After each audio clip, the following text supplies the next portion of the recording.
Hello, everybody. Welcome to the Insatiables. I am your host, John Dungeon Master, and these are my insatiable players.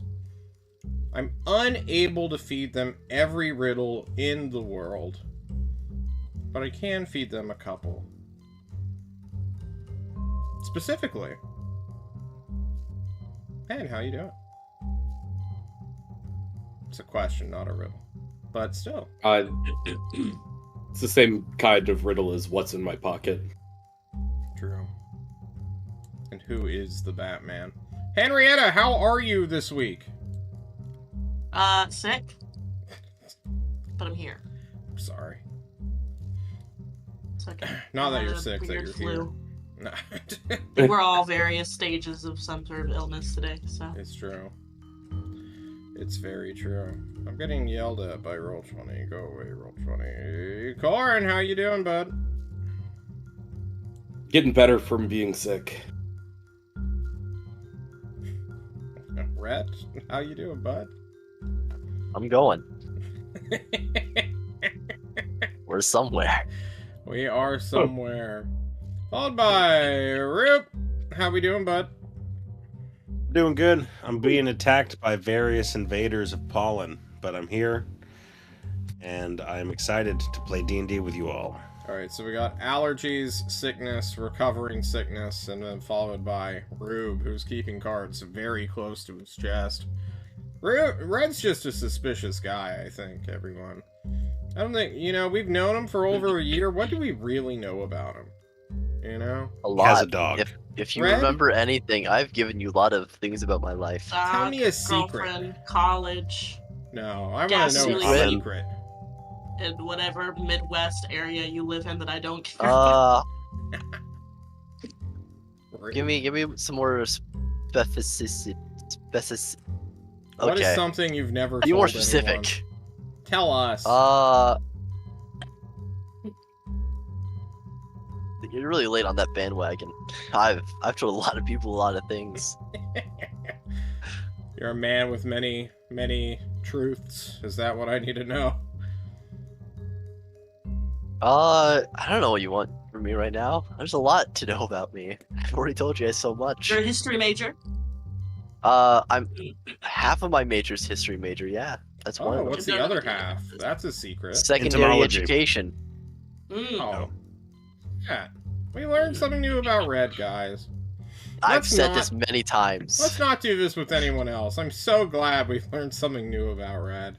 Guys, what happened last week? I don't remember. Do you? We learned that Red's a fucking nerd. When did that happen? Before or after my stream crashed multiple times? I don't know. We went on a magic carpet ride last week, thanks Uh-huh. to the Caesarian of Caesarian Lodar. Sounds right. And went on a magic carpet ride. It was the 6-day journey north to the Palace of Forgotten Emperors. Halfway through our journey, we found a wreck of a ruin of some sort of magical flying ship of some sort. Or magical ship Yeah. from a great flood. We watched Jonal, the acrobatic, fall through the ship. Just pancakes straight through. We found a wonderful magical artifact. Yeah. We watched Thyman try to take apart the ship unsuccessfully, and Osric guided us away on his magic carpet. We met the cutest little kobold when we got to the Palace of Forgotten Emperors, It's true. who informed us about some sort of ambush or plan of Sarl's forces that beat us there. Bunch of goblins and hobgoblins that had pissed off Shell of the seven rivers. We carefully and painstakingly climbed the pyramid. Well, all of us except Jonal. I think he was thrown up each step like a sack of potatoes. It weighs about as much as a sack of potatoes. We carefully, thanks to Thymond, did not get incinerated immediately, and was eventually given leave to attempt the trial by the Hoarfrost Witch in the pyramid. It seems. It seems. Where we discovered a hobgoblin corpse, a nice little spear, and a invitation carved upon the wall of some sort. Something like that. And each of us, successfully or unsuccessfully, found our way split from one another through no particular means. And that's where we find ourselves, individually in different parts of this pyramid. Very true. Sort of. And I believe we ended off, or rather my entire internet failed me randomly. Specifically when we were doing a riddle for Pax Posidio. Specifically the riddle, which word becomes shorter when you add 2 letters to it? I believe you had figured it out. Right, literally you figured it out right as my internet just destroyed itself. I figured it out, and then I asked you just to repeat the riddle for me, and you stared menacingly into the camera with a broad, just like that. And then all of us just sat there in silence for up to 2 minutes. Just being like, is he fucking with us? Like, what's going on? And you finally came back. The stream ended, unfortunately.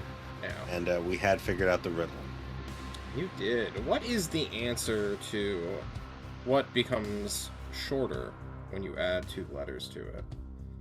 The word short. There you go. It's cute. It's a cute one, for sure.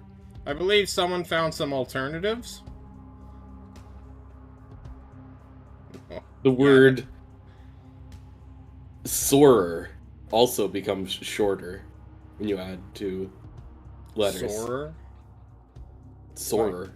Like you're S-O-R-E-R. sore from getting punched. More sore. Okay. Were there any other alternatives? God, can you imagine if I went with Soarer, though, and you do shorter and I just instantly kill your character? Like, how wouldn't he know about sore? Why'd he go with short? Luckily, I'm not a bastard, at least on the first riddle. And since, Pax, you completed your first riddle, I think we have to go to our second riddle contestant, a really puzzling contestant, who took the other route, the other door, and then vanished, right? The door of death? Yeah. The door specifically made of death? Yeah, that door? Yeah, that door. We love that door, Yeah. right? Don't we I don't know what's happening, honestly. I kind of just jumped into a hole and we cut away from me. Well, I now could we're be jump dead. cutting straight back to you, Simon, as we are now in session. Simon, you are separated from your party. You look up at the sliding chute that is currently, God, so far above you. Even if you could reach it, you doubt you could open up this heavy stone slab of a door that has sealed you in. You are either going to die down here, or you are going to make it through this deadly dungeon. You assume, anyway. Yeah, we'll find out. Oh. You will travel down a small hallway that continues to go at a downward incline before it evens out as you enter a circular chamber. Your dark vision being quite short here. You can only see like 5 feet in front of your face. Normally it'd be like, 60 feet, but there's no ambient light from the world or any object seeping in here. And honestly, do you really want to change that? Do you have any sort of light that you could do that won't immediately suffocate you or slowly suffocate you to death? Say Got from blind sight. a torch? You have blind sight. Luckily, there are no invisible things hiding in the dark just yet. Oh, we're good. You're able to look at the walls around you. They seem to be made out of white lines in the black of your mind. When you eventually begin padding around this room, you will detect with your blind sight, oh, now I'm a bastard. Sort of phrase written in common. You know, feel it up like it is a braille book with your dwarven hands. You take a look at the letters. You do the translation in your head. You're literate, right? Yeah, I went to school. Okay. Dwarven College. Dwarven College teach you how to read common. Yeah. Alright, are you ready for your problem? Yeah, sure. Hands up. Everyone else, please mute yourself so as to not distract Red. Okay. A frog is at the bottom of a 20-meter well. Each day, he jumps up 5 meters, but slides back 3 each night. How many days does it take for the frog to reach the top?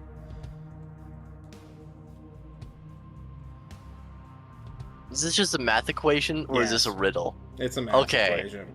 I was really worried for a second that this was still a riddle, and I would Here. lose my absolute mind. I'm gonna do I don't what have I a notebook normally and don't. paper near me. I'm going to give you a sheet of scratch paper that you can draw on. Wait. Okay.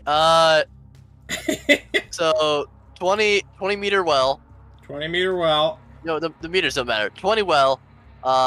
Every day he moves forward. Because he goes forward 5, moves back 3, He right? goes up 5 and then moves down 3. Okay, so he goes forward 2. Now, the question is, right? So he first goes forward 5, then over the course of the day moves back 2. That's what it's insinuating. I've told you all what you need to know to answer the question.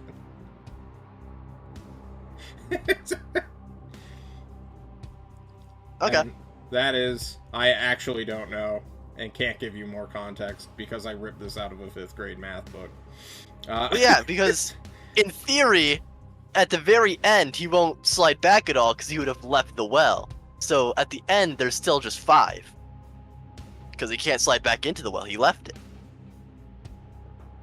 So how So- many days did he take? Oh, it's multiple choice. My bad. I'm What is- sorry. Okay, what are the... I'm getting my bearings. Your answer choices, you look at this wall, there's 4 choices before you, and a singular insertion key, which is basically just a stone rock that fits into a groove and then locks in there. So you only get 1 attempt to answer correctly. Starting from left to right, the answers presented to you are 12 days, 10 days, 9 days, and 4 days.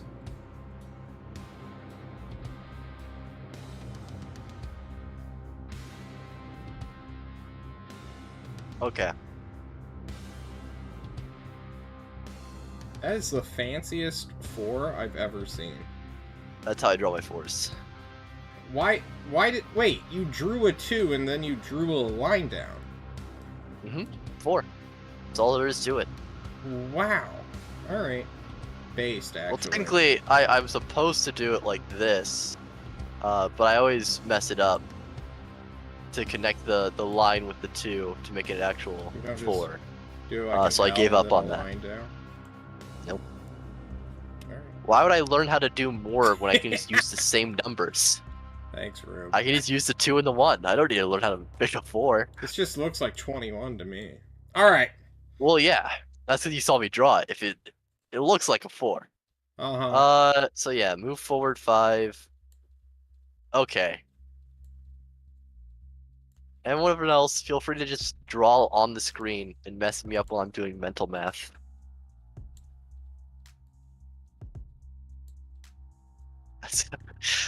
That's just basic addition and subtraction. Okay, Three of this is starting to 5. look like a dick. I need to get rid of this. I wanted to draw a frog, but I don't know how.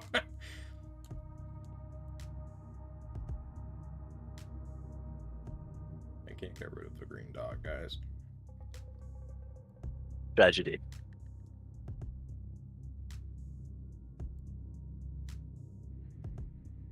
Wait, I have access to fucking tokens.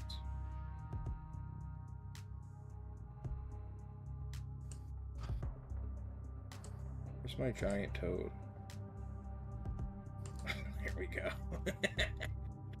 Oh, thank you. A friend.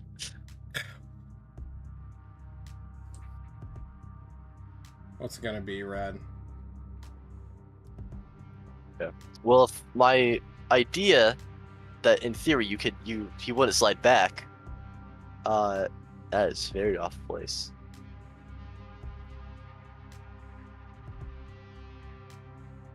Then it should be 9 days. You have the insertion key. Yeah, it's 9 days. Because there's still a 5, and it says he slides back. You He's not just moving place the forward, key too. into the answer slot. And sure enough, Thyman, a part of the wall opens up, leading further out. Or further down, I suppose.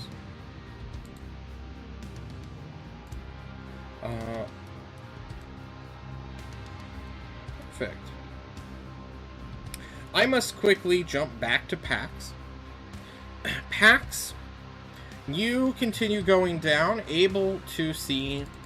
yeah, we're just gonna stay on this map. And I'm just gonna delete everything on it. Oh, yeah, I can help with that. You guys delete everything on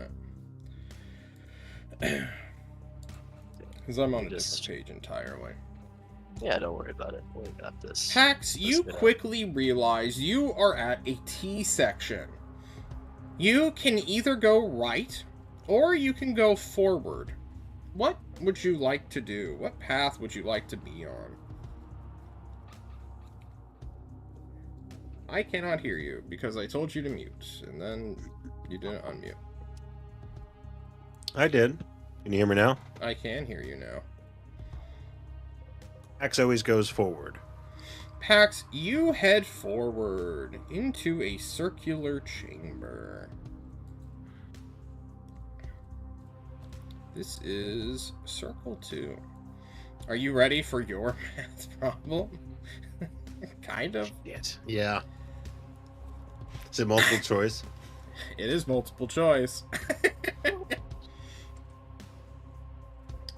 You enter the small circular room and see that there is writing upon the walls with, rather than a fill in the blank or put your own word into the slots, you are given a single answer key as well as 4 options to pick from. The question, or rather 2-part question, is thus: there are 10 fish inside of a barrel. 2 drown and 4 swim away. How many are left? Your answers are 10 fish, 8 fish, 6 fish, and 4 fish.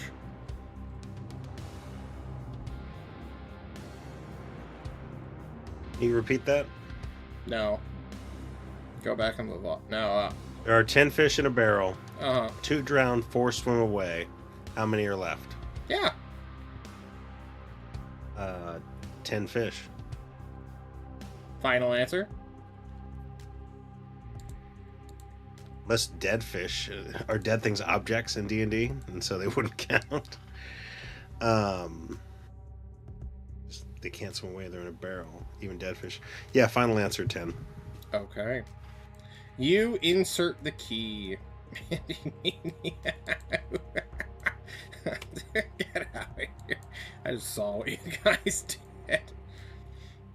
Or rather, what Red did on this white sheet of paper. It's a little dump pile. Yeah, that's great.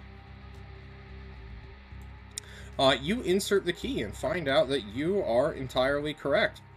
Even if fish could drown and 4 could swim away somehow out of a barrel, there would still be 10 fish in that barrel, even if they were dead.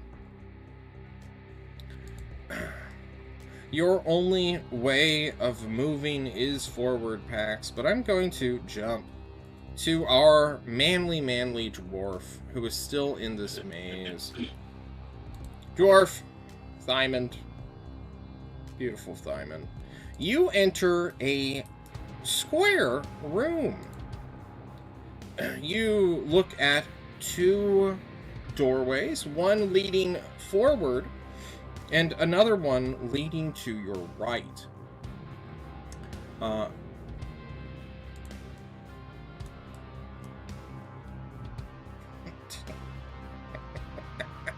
In the top of the room, in the ceiling itself, which you detect with your stupid blind sight, you will hear, or you will feel, the presence of an entity. What do you do?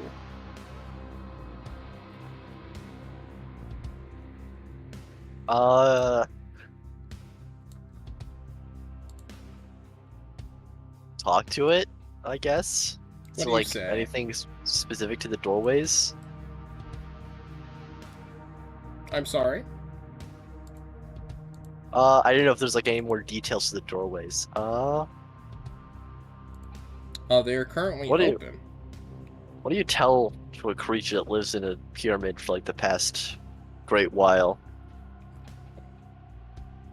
We start with a high. Just trying to think if there's any good puns to just really anger it off the bat.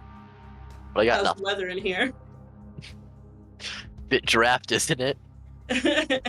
You say bit drafty, isn't it? And you will hear the clattering of bones as something falls from the ceiling and tries to attack you.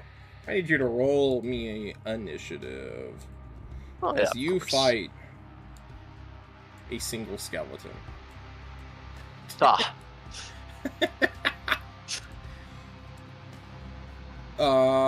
Turn order, there we go. Too busy laughing at his own joke. now, is there a possibility the skeleton rolls lower than me? Yes. No, it doesn't. There we go. I didn't think it The would. skeleton jumps down upon you as you're laughing to yourself. How can you be laughing about a draft? There's no airflow here. He's going to stab you with a short sword, hitting you on a 23. Dealing hits. 5 points of piercing damage. It's a bit rude. It is a bit rude. That's the end of its turn, though. It's your turn. Okay, yeah, I'm just going to hit it really hard with the battle axe. Okay, Well, great axe. swing away. The 13 hit it. A 13 just hits it, yeah. Okay, perfect. 17 damage. It's at 1 health. Okay. I'm gonna swing again. Ah, An 11 is just shy. Would you like to action surge against the 1 hit point skeleton? would I? Yeah, do you want to? Couldn't tell ya. Alright. I'm too busy laughing to myself. Alright, it's gonna hit you again on a 22.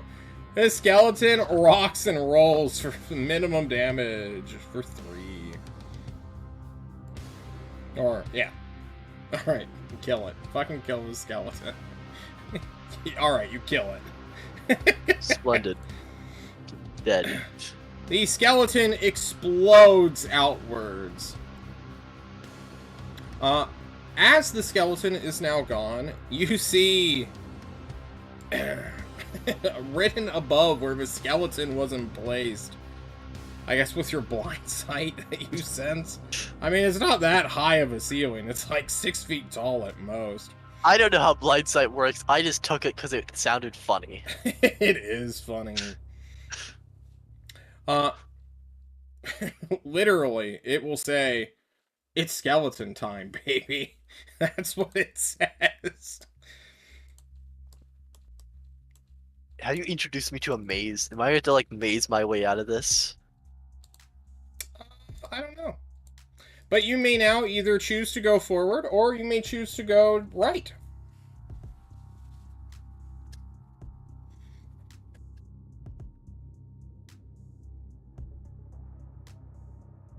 Which way? You know, There's only one way to go in life, and that's forward. So I'm just gonna keep going straight. Alright, you keep going straight. You will quickly come to a small crossroads where your only option is to go left or to go right.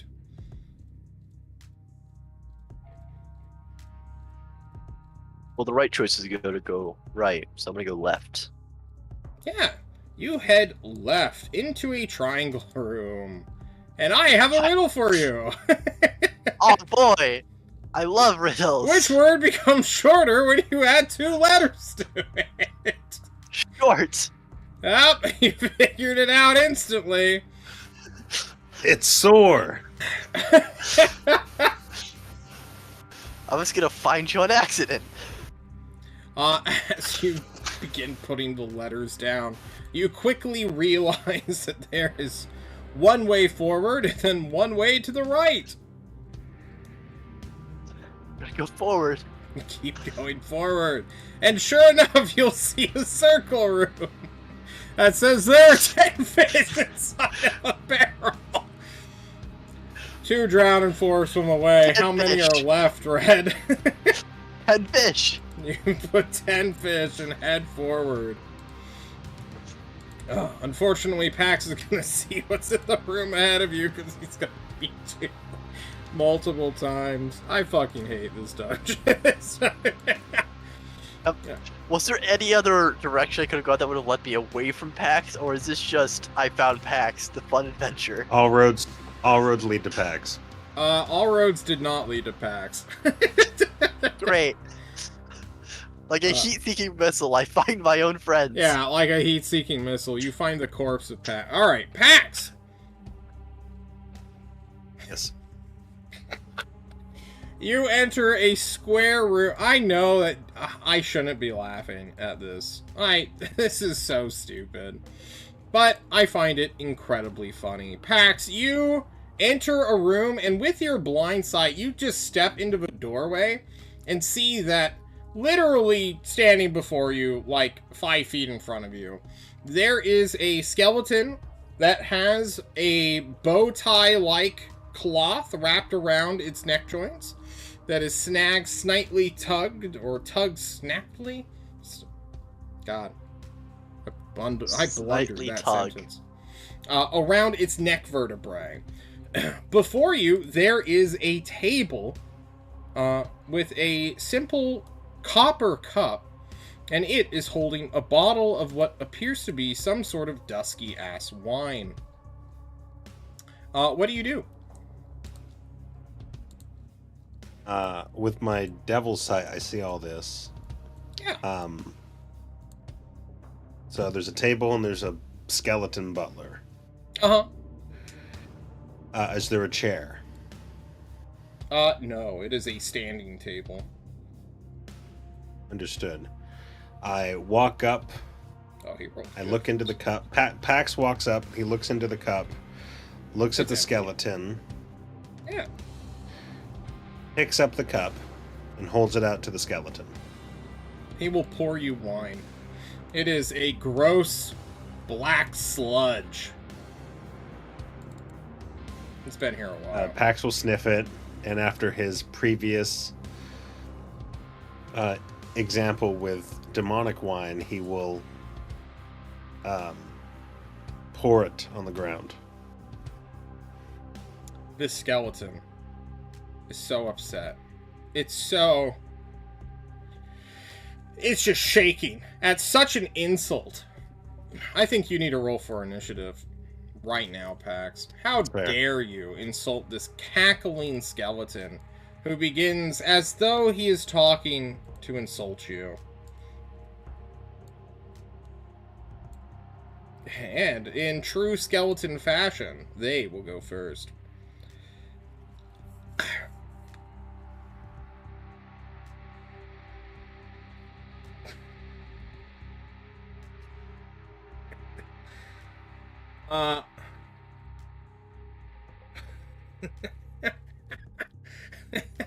He takes the bottle and just slaps you in the head with it.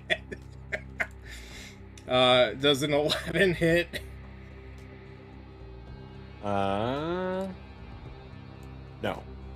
Okay. Can you, as your turn starts, please make me a DC 10 Wisdom saving throw? As you, so horrified by this cackling... Never mind, you're fine. This fucking thing's just making a lot of noise. And it's looking real mad at you. What do you do?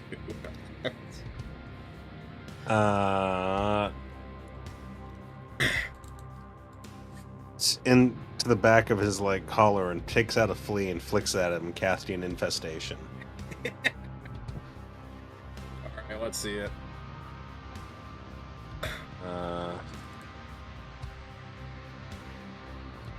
Just so I know this Constitution correctly, saving throw.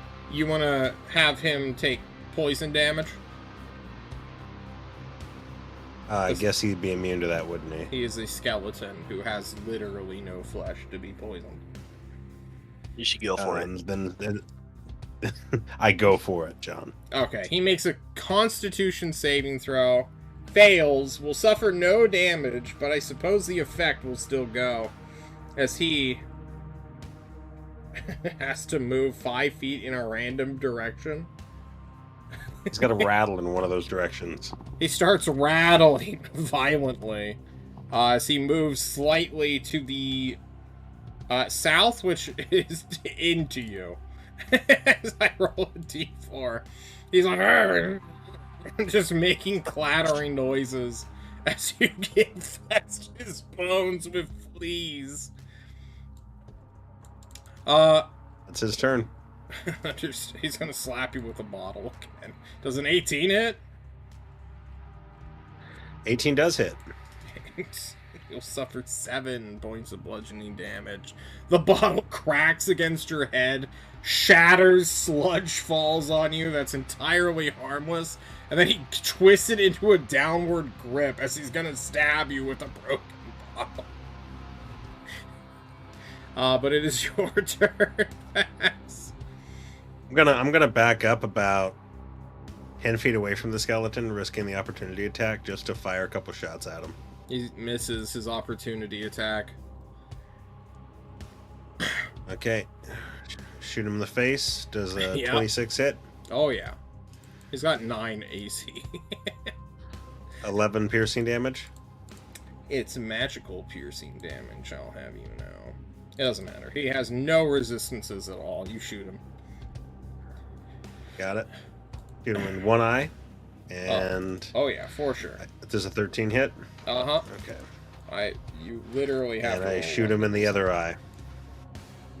The arrows bounce around his cranium, but fit perfectly into his eye sockets. He's gonna mock you, psychically.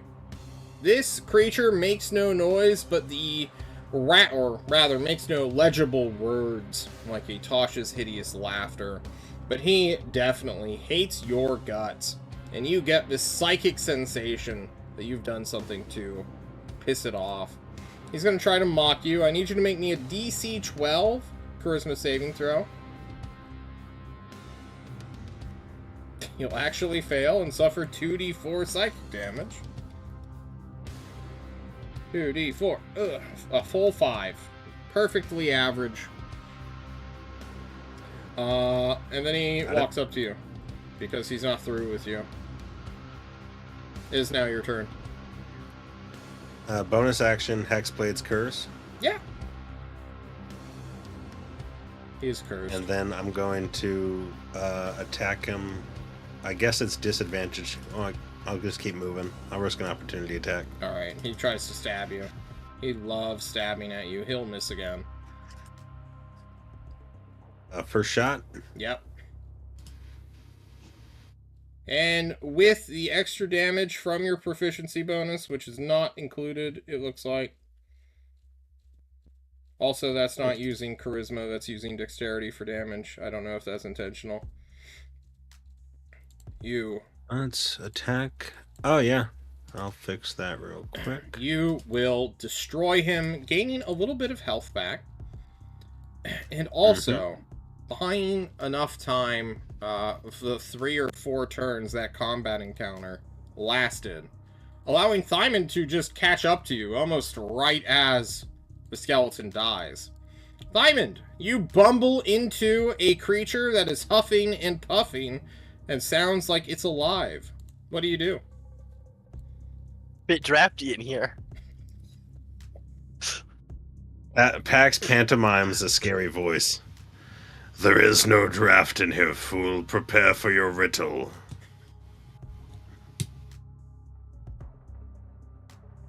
I'm gonna sucker punch you. Give me a deception It's just me. first. Simon, it's me. you can't It's see Pax. him. You don't know who it is. Yeah, my first reaction was prepare for your riddle. It's a punch that ain't giving me the riddle. You punch whatever is in the air.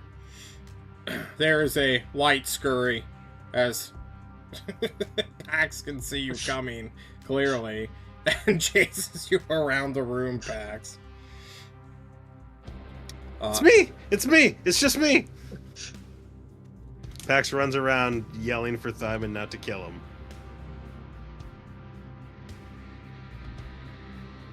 Pax. Do you murder your companion of several years? No one would know. No one would know, Pax. First of all, you lied to us. You lied to your own friend, Pax. There was no room. We're in the same area. Hey, I saw what I saw with Jonal, and I couldn't tell you I was wrong. And it doesn't matter. We met up anyways. Yeah, Where's I Osric? figured that out. I followed your little trail. I'm great with sand. Well, why didn't you just come down this? Anyway, where's Osric? Oh, you can't. Once you go in, you're not allowed a second person to enter the same way. Oh, I am just the greatest tracker in the world, and immediately sought you out.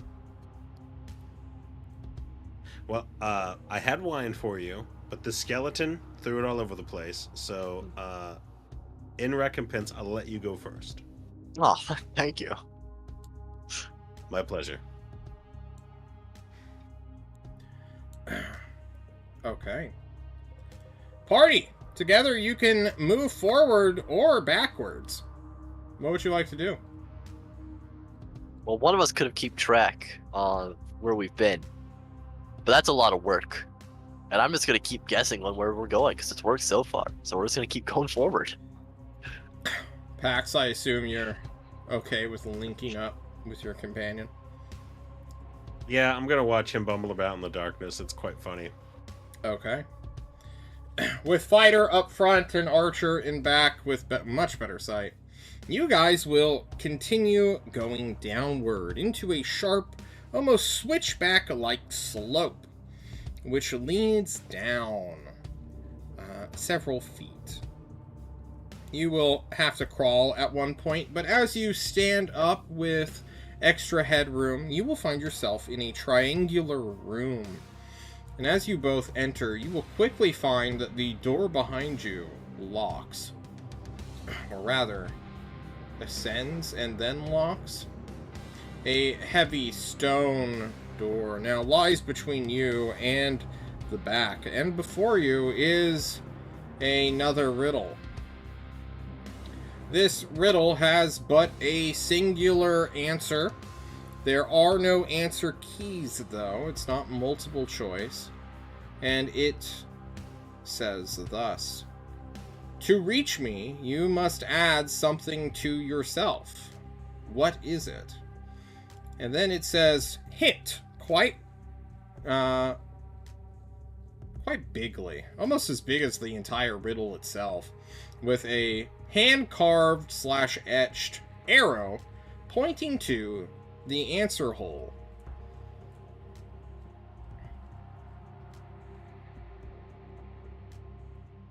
Wait, there's multiple answer holes and someone's carved an arrow to one of them. There is not multiple. There is but the Oh, one. Okay. To reach me, you must add something to yourself, was the riddle. Yep. That's what it says. And the hint is the answer, which is real helpful. Yep. So it has to be a word.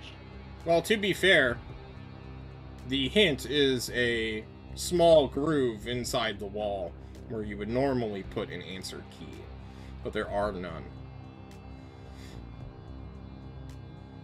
So basically, it's just a hole in the wall.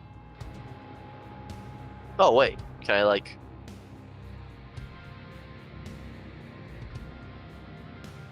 My first reaction was, can I wildly just like grab the feel around and see if like there's something inside of it that we're just not seeing?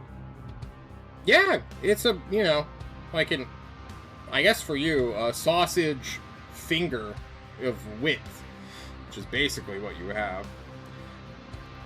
You can stick your finger in the hole if you want. Is that what you want? No. No. What do you do? Well, I can't see. I can just feel. It's right here, right here. To your right, it's right there. As you put your finger in that hole, Simon, I think that's the answer. I think you should look through it first. Oh, sure. I look through the hole. You look through the hole and see a spear coming straight towards you, and you are reminded of the hobgoblin you found impaled in the head. We're gonna step away from Pax as he's about to get absolutely doinked and killed right before Thymond. Joe Knoll! Or Osric, who wants to go first?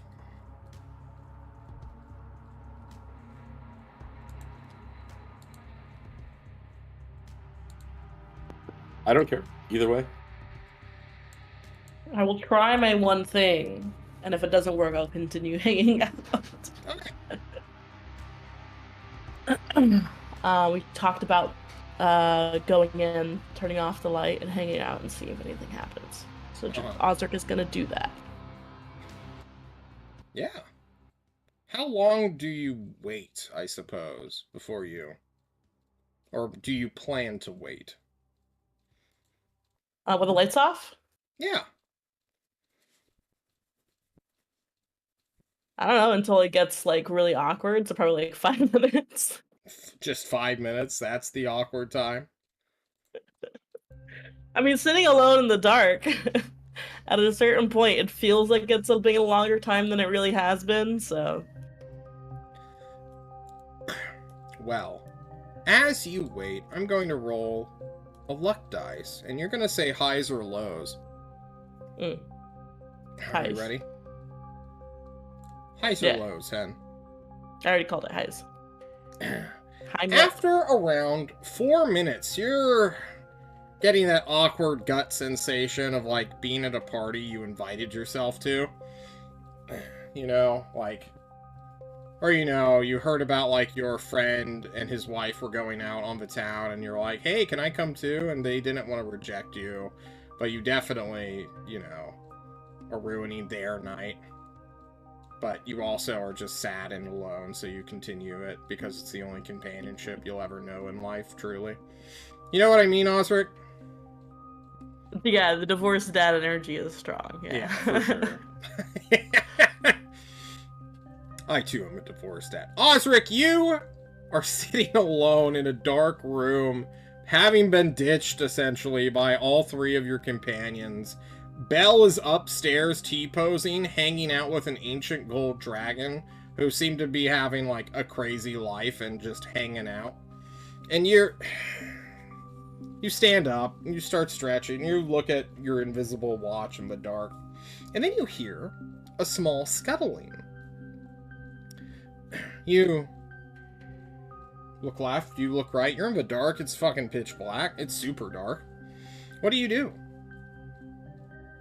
I guess I'm gonna see what happens with the scuttling.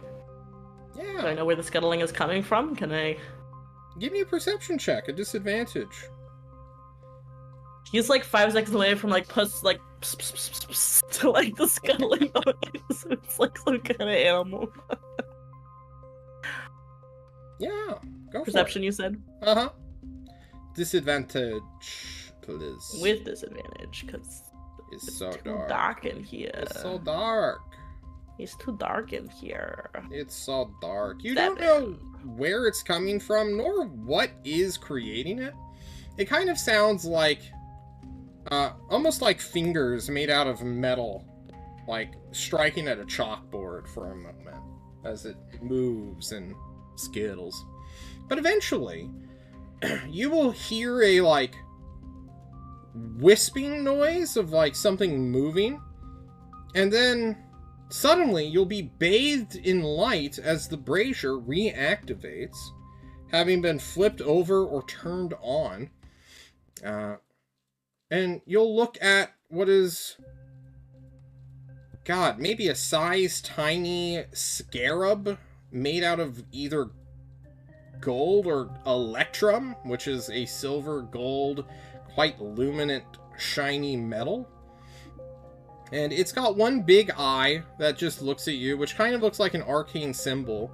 It stares up at you. It's, like, clearly powered by some sort of pale blue, bluish, greenish, reddish magic to a almost chromatic, or, you know how, what's it called? Like, LED lighting's so popular today. It's almost like that, where it's cycling through the colors of red, green, and,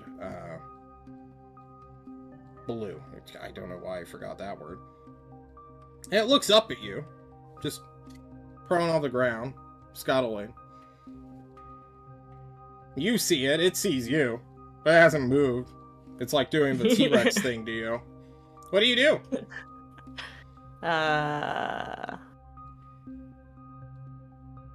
Isaac like gestures to it, like, what? What kind of gesture do you make? You flip it off? Do you... I mean, Osric at this point is assuming that the scarab turned on the light, and so it's kind of like, I don't know what you expected to happen. I was gonna see you. I mean, want to go somewhere? Is there? You watch as this thing shimmies forward a little bit, like closer to you and the dead hobgoblin, and then like shifts slightly left to the, you know, away from you, closer towards the hobgoblin, and then we'll just, either with some sort of magical telekinesis or a modified mage hand, will conjure a force of magic, grab the hobgoblin by the leg, and then scuttle back very quickly to the exit that you have come from. What do you do, Osric, as it just tries to outpace you, dragging a dead body with it? No, hang on here. What? Can I just like pick it up like with my fingers? You start chasing after it. It's quite low to the ground. I'm gonna have to make you do a sleight of hand check. The body is also getting in the way. How do you deal with the body so that I don't get? I'll just fucking step on the body. I don't give a shit about the body. You surf the body. You're like, come here. Give me a sleight of hand check as you surf a corpse. All right, it'll 16. make an acrobatics check to contest you. What happens when there's a tie, guys? I usually goes to nothing happens. Okay. So, whatever, status quo.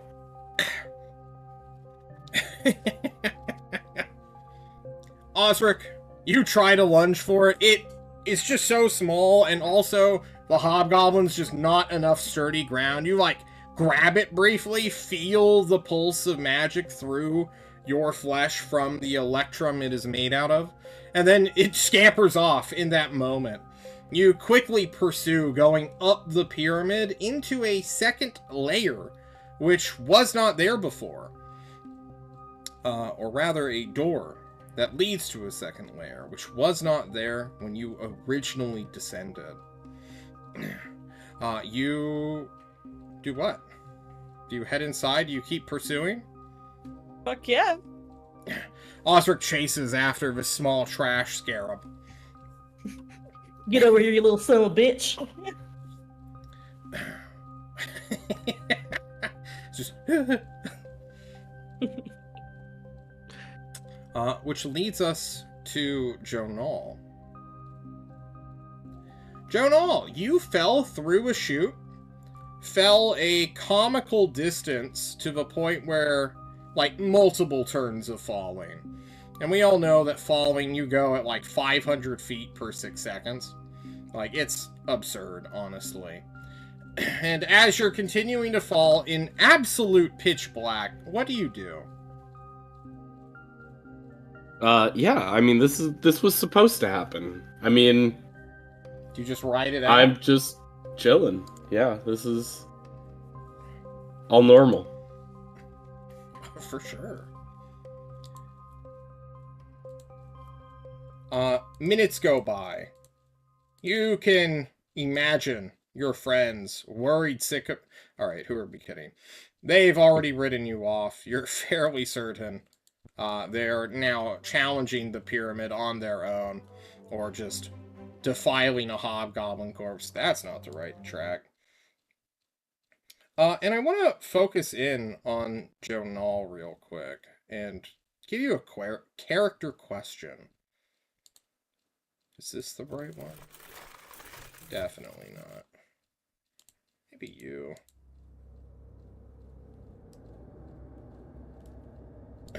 Jonal,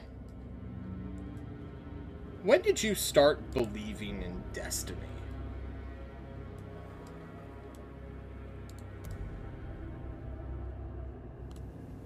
I think it's been a very long time. It's not new to this or this quest or anything like that. It's, I think, a refuge and a retreat to believe that there can be something greater waiting for you when your fortunes are quite small. And so, to believe that there are people out there destined to do something great is a comfort.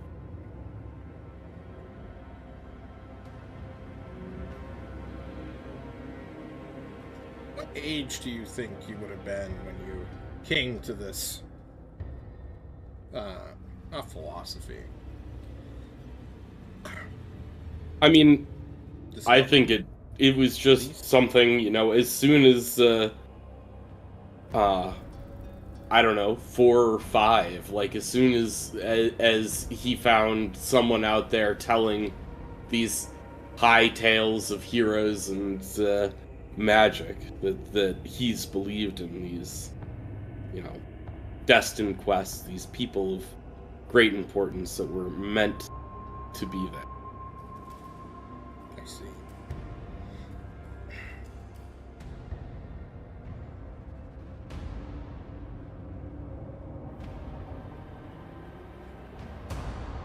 How does Jonal feel about his role in the quest he has made for himself? Are you the protagonist of this story, Jonal?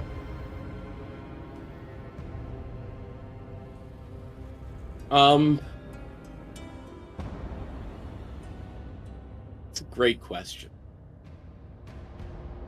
I'm not the protagonist. Imagine if you had a series of books about a great person, right? And that great person got put in great peril at the end of book 3.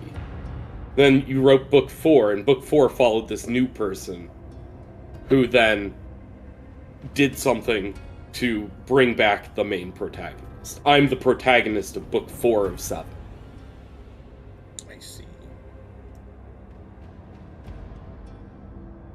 That's a very unique perspective to have for many adventurers and, just people in general. I, for a minute, thought you were going to say Thymond was the protagonist, seeing how much he critically hits. Sure. And since I'm on the subject of your party members, I'm going to question what Jonal's beliefs are about the 2 dwarves and the one-eyed human in your party?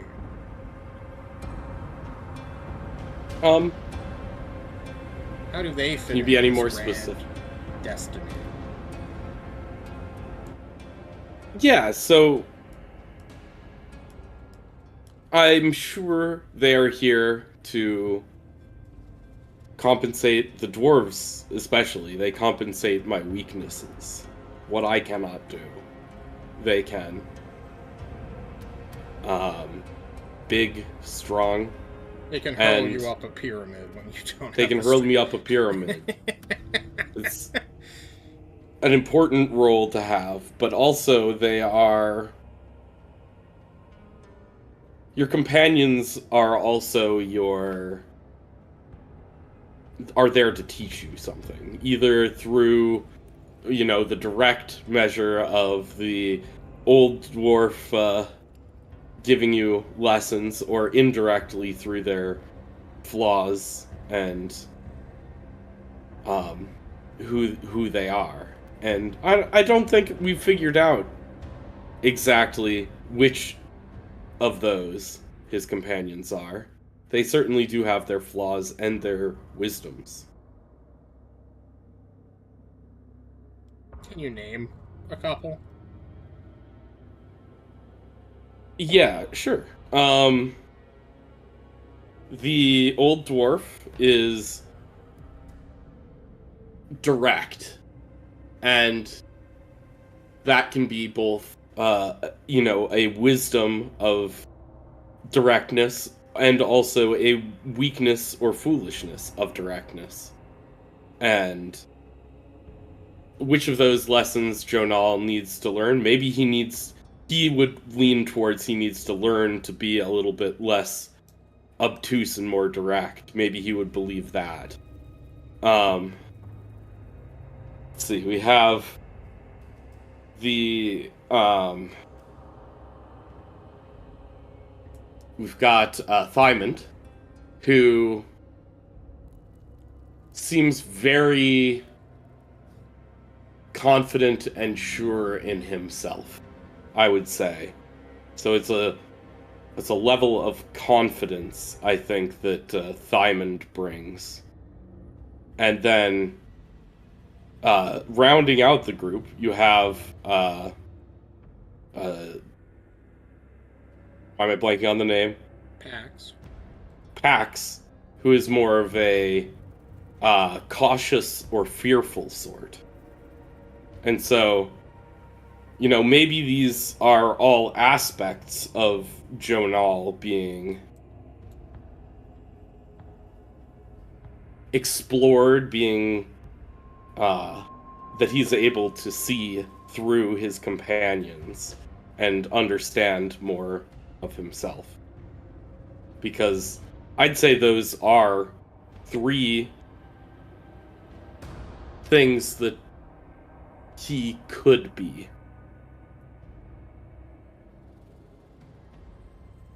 And I suppose my final question before I move on with the scene is, how does Jonal view his own flaws, his own character? Were he an outside reader to this story?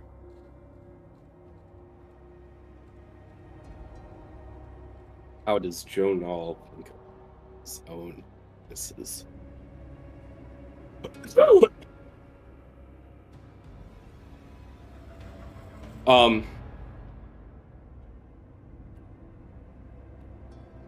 He has made a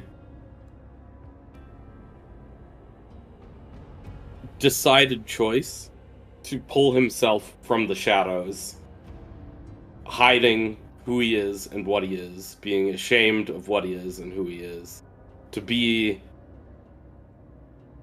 confident in himself, to be out there, to be open. I think he has been criticized by his party members for being too out there and too open in times. And I think trying to strike that balance of being myself, being out there, being proud of what I am, and not being, and still maintaining, you know, decorum and, like, a sense of separation, you know? I think that's what he would be worried about. You saw when the tower, the folks from the tower he was worried about them coming after him. He reverted, you know, almost all the way back to I'm a little mouse trying to hide mode.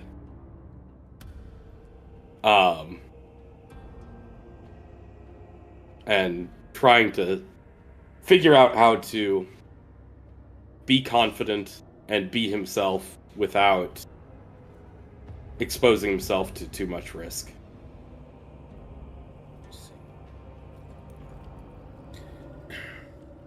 These thoughts that you are dwelling on feel almost foreign to you, Jonal.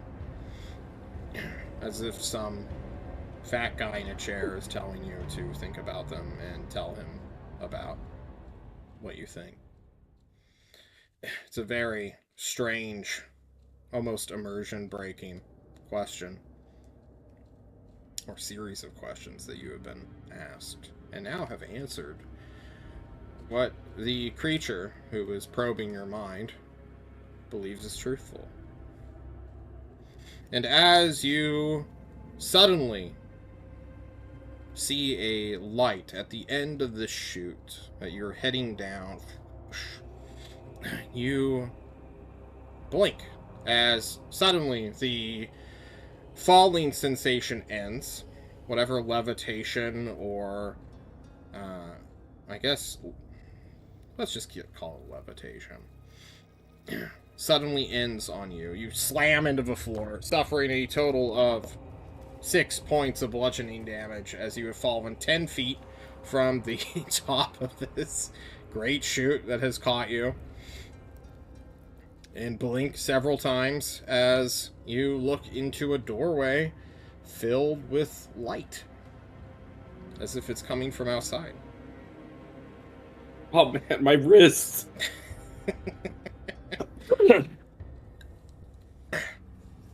Yeah, I'll get up and get myself together, and I guess I'll head towards the light.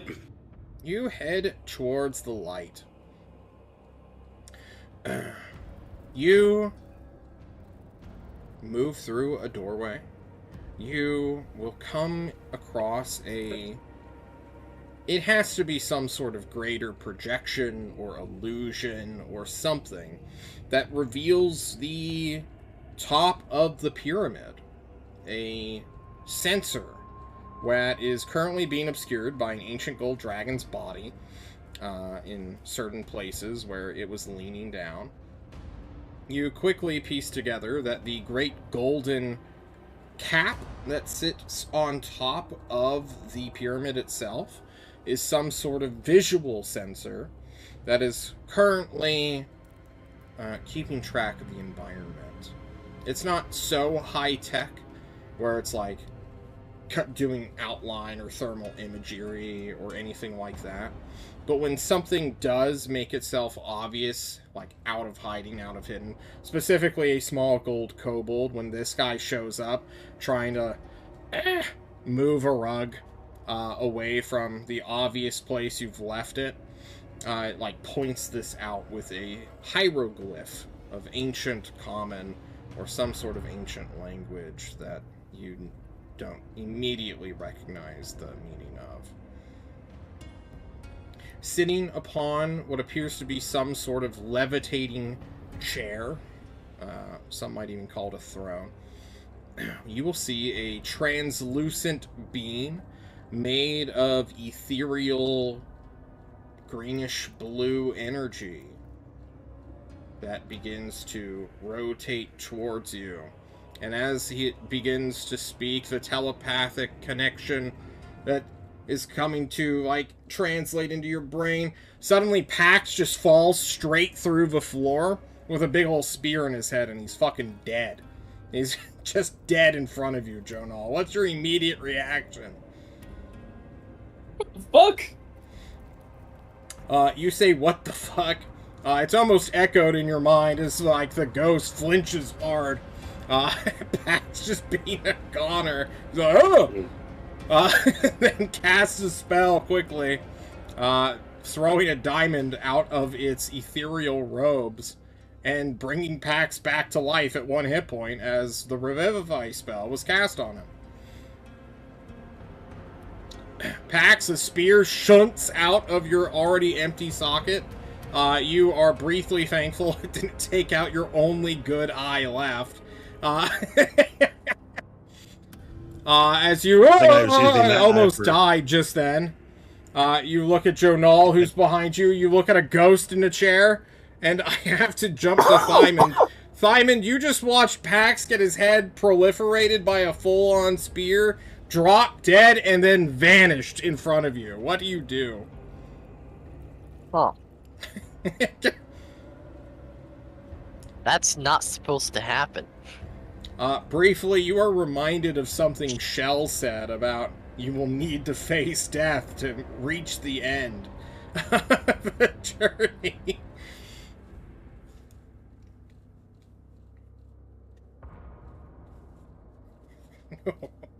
You, Thyman. This is the worst riddle ever. It's awful. What do you need to add to yourself? A hole. I knew that was Probably a Liz's spear. solution. How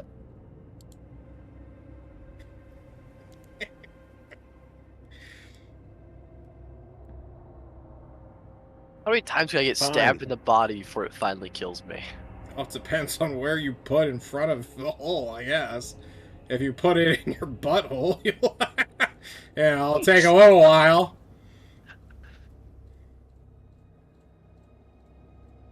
Is Diamond an efficient person when it comes to killing himself? That's In an other excellent D&D character questions to ask question. yourself. How efficient are you at suicide? I'm a speedrunner. I'm a speedrunner. Max is a speedrunner. Yeah, I'll do the best thing possible and just like put my forehead in front of the hole. It is an The answer instant to- death, Thyman, that you will feel. Did we answer the Pax, riddle? you... It took like 30 seconds for you to like stand up awkwardly, say something to Jonal real quick, just for fun.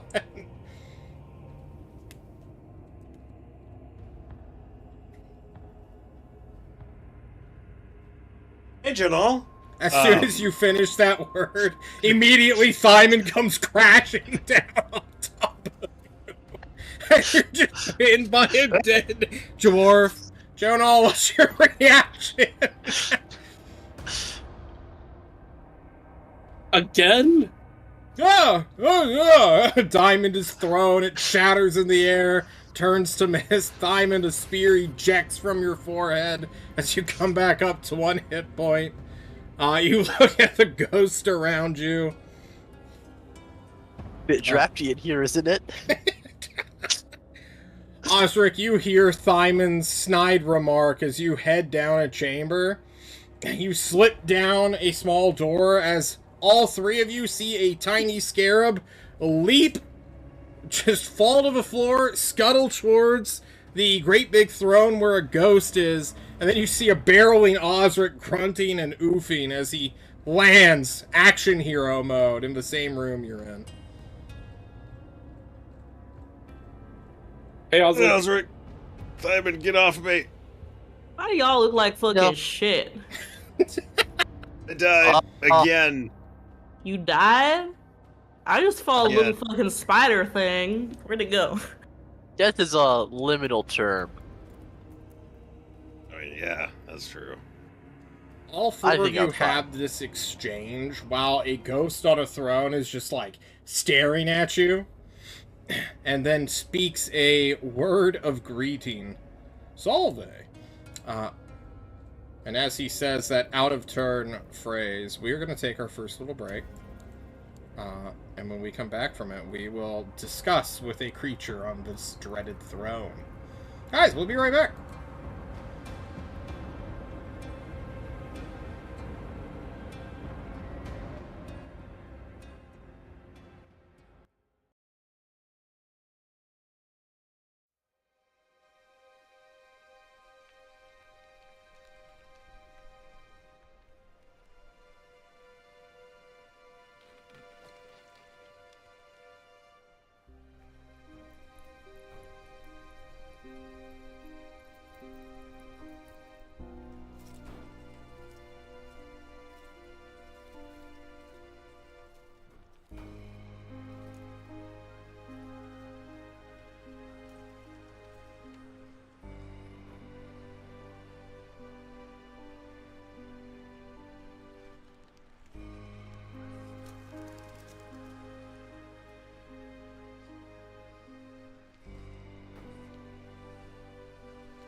everyone. We are back inside the dreaded throne. All of you look at a ghost who is currently levitating on a great big chair, surrounded by a greater projection that is showing the outside as though it was hovering above the pyramid. I am sure that at some point, somewhere along the lines, information that the dreaded throne was above the pyramid now makes a little bit more sense, despite being underground. You all look at this ghost who looks at all of you, gives an ancient greeting, and then speaks broken common of the humans. It says, hey.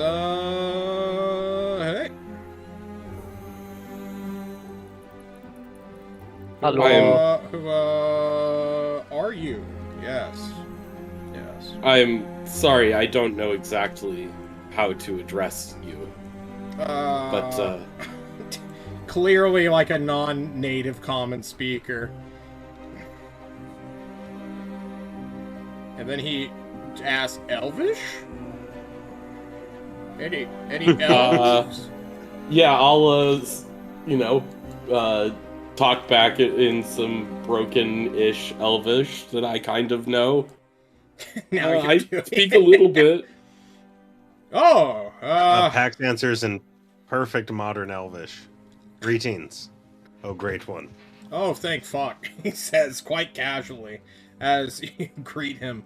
I thought this was gonna be like the goblins. Woo!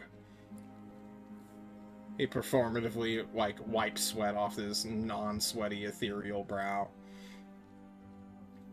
What happened with the goblins? They died. They were rude guests. Are you rude? No, sir. We shall endeavor not to be. Looming over the scare in the background is like, That one does not look potty trained, he says, pointing to Osric. It's an ongoing Common issue mistake. we're having, oh great one. Well, nice to meet you. My name is Brogan. You can call me Bro for short if you want. Ha! That's a little joke. He noticed that. Thick one, nobody bro. Laughs. is he still speaking in Elvish? Yeah, he's speaking in Elvish. And Osric, with your perception and just looking at this guy, this dude appears to be like some sort of half-elf. Like a human-elf hybrid monster. Or ghost, I suppose. Not much of a monster, just a ghost. Alright, Osric has no idea what any of them are saying. Anyway, I'm Jonal, and we are the Double Ds. These nuts. I'm sorry, that was immature of me. When you're dead, you have, like, no inhibitions anymore. It's gotten me into some serious trouble. I mean, what are they gonna do? Kill you?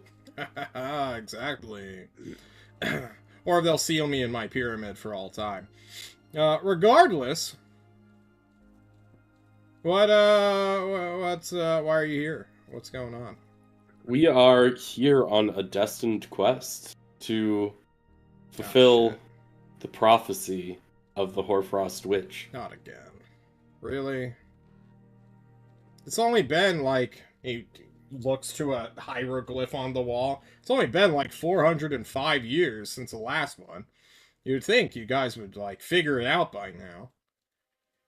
Well, we're working on keep it. dying. They just didn't understand the destiny the way I do. Oh, okay. I'll take your word on it. How does destiny work, real quick? Magic? You know? It's a better answer than the last time, I guess. So, you wanna present the thing? Let me look at how far you've gotten. Did you sequence skip? I don't think so. I'll pull out the Librum showing one crystal, and then I'll pull out an empty crystal and present that to him. You got a whole one. Okay. I mean, Not very happy about being the second one, but I guess that's fine. He takes a look upon your spell focus here, Jonal, also known as a Librum. It's a great big crystal. He pokes and prods it, mentions something about what happened to the other one. I gave this to her. How did you get this? It's a long It was in her story. workshop.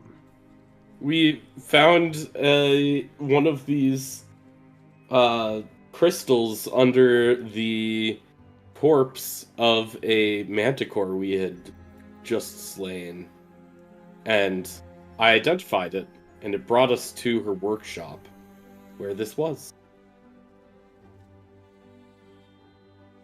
He hums and haws as he pokes and prods with his ethereal gross fingers. Paxton, this time you can catch Thymond and Osric up if they don't understand anything. I translate. So this guy's our bro now, and he is also a lord, so he's Lord Bro, and he knows about the Hoarfrost Witch. Caught up? Cool. Be nice, Osric. I don't know what makes you think you want to look at me. I'm not the one that insults random people that we meet all the time. Unless they deserve it. But with a name like Lord Bro? Cool guy. Cool guy. Really cool guy. Cool guy. That's alright, so you met so many people, Osric, had an instant hostile reactions to them.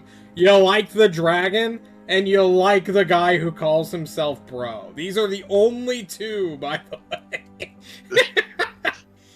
No, Osric, and also Osric's distant cousin. Oh, true. Yeah? Very cool person. And Iron Fist, Steel Fist. Baha Man's also very fun. Okay. You know, 4 isn't bad out of the hundreds you have met, for sure. Well, the rest of them are all, you know. It's Thymond. an NPC, you know.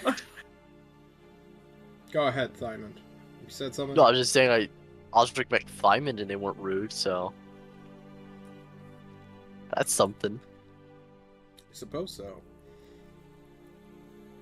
That's You- 5 people. Go this little back and forth for a minute. As good old Bro, or Brogan, whatever you want to call him. Oh, excuse me. Looks to Jonal, who seems to be the leader of this group.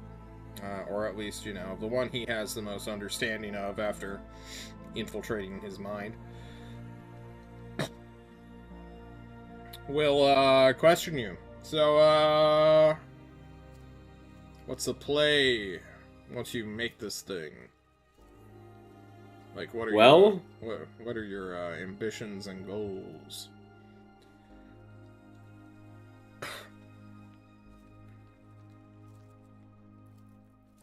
Great question. Destiny is to stop any of Sorrel's machinations. He's still around? He didn't die? He's missing, actually. Oh, he might be dead. When did that happen? He might be, but we figured our destiny, or Jonal's destiny, would get us to where we could find out. Oh. Well, I'll be real with you. The last person who showed up here also, you know, had that same quest. So the fact it's been like 405 years since then does not bode well that this plan is a good one. But, you know, it's not my job to stop you. It's my job to make a deal. A really facilitated deal. I'll be blunt. You're, you know, combining a really powerful magical item that dates back before, well, the Second Age when I was around. So, you know, this is some First Age magical shit, and, you know, the primal energies of creation were blah, blah, blah. I hate magic, guys. I really do. I need you to understand how much I don't like magic. I know I'm a cool wizard and everything, but, like, it's kind of overrated. I'd rather be just super strong and kick people. I really just want to kick someone. I can't anymore. I don't have real legs.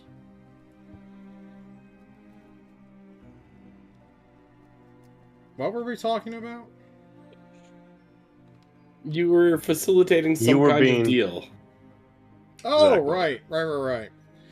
So, I'm cursed. And now, what? Basically a part of this spell that I am bound to, that's the end of the comma, is, the permanency factor. You guys know what the permanency spell is? It's like a... I'm gonna guess it makes things permanent. Oh yeah, it makes magic permanent. Yeah. It's actually super hard. The gods banned it from the spell list after 2nd edition. But regardless, basically I know that. So, really what the spell code allows me to do is facilitate that part of the spell which you will be casting once you complete, you know, the item. But, I can't give it for free. I'm not allowed to. They gave me wide discretion on what I can, like, accept as the thing. You know, the trade-off, the cost, if you will. You know how, like, some spells have material components as well? You know, like, how I threw gems to revivify some of you people. Don't ask me how, even though I said I was a wizard. I'm not a weird multi-class. Fuck you, Pax. He just immediately says, reading your mind for your name. Magic. It's all magic. It's whatever. A wizard did it. Yeah. So basically, you offer me a deal, and I either say deal or no deal, and then I fill up this gem with a part of my power, which will give permanency to your spell. And then, assumedly, I don't know what she changed about this. It looks like she fucking messed with literally all of the instructions. Like, this used to be incredibly direct instructions. I don't know why she made riddles over them. Oh. I have a piece of information I could give you. Oh, yeah? Is it important had a vision. I peered back on the Hoarfrost Witch as she was, as you say, manipulating this item, making it less direct. You think that's worth a permanent magical effect? Just me learning a little bit of lore about someone I never really cared about. Well, what do you care about? I might have a bod to Lord Brogan. Oh yeah? Let's hear it. Also, You seem tell to your be dwarves, ethereal in nature. You know? Tell your dwarf Of course. friends this. Osric. Osric is the fuzzy one. The less fuzzy one is Thymond. And I will relay to them the deal we need to make. Mhm. And then back in Elvish to Lord Brogan, he will say, "You seem to be a ghost. Oh yeah. I offer you the chance to possess me and kick something."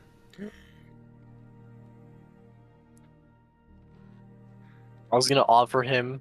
I'll kick one of my party members in the nuts as hard as possible. That was gonna be my offer, since he liked to kick things. And Thymond offered to kick someone in the nuts for you.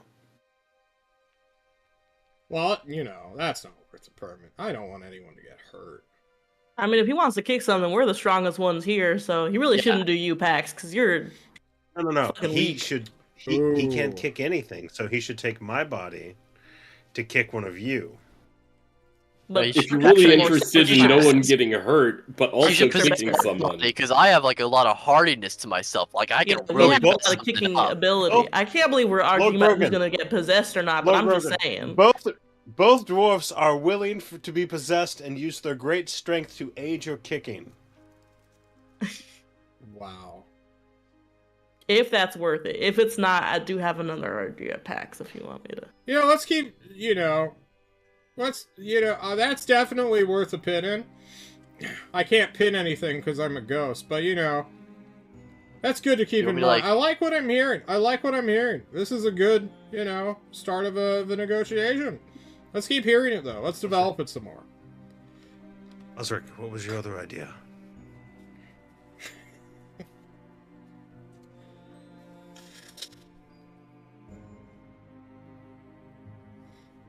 Group huddle. Group huddle. We're all terribly sick, everyone. Huddle. What if we like find out what he's bound by, and like he gets to come on a fun, whimsical adventure with us, and every so often he possesses us. And Yeah, we kick he's got like things. that scorpion thing. I think the scorpion thing is like attached to him somehow. What if we just like make that our buddy? Can we just bring it around with us? You can like, you know, look at the world through the scorpion. I don't know if we can. Ethically, I don't know if I want to break a curse on him and let this, you know, wizard ghost loose on the world. I actually don't give that much of a shit. You want to try that instead? I'm always up for breaking a curse.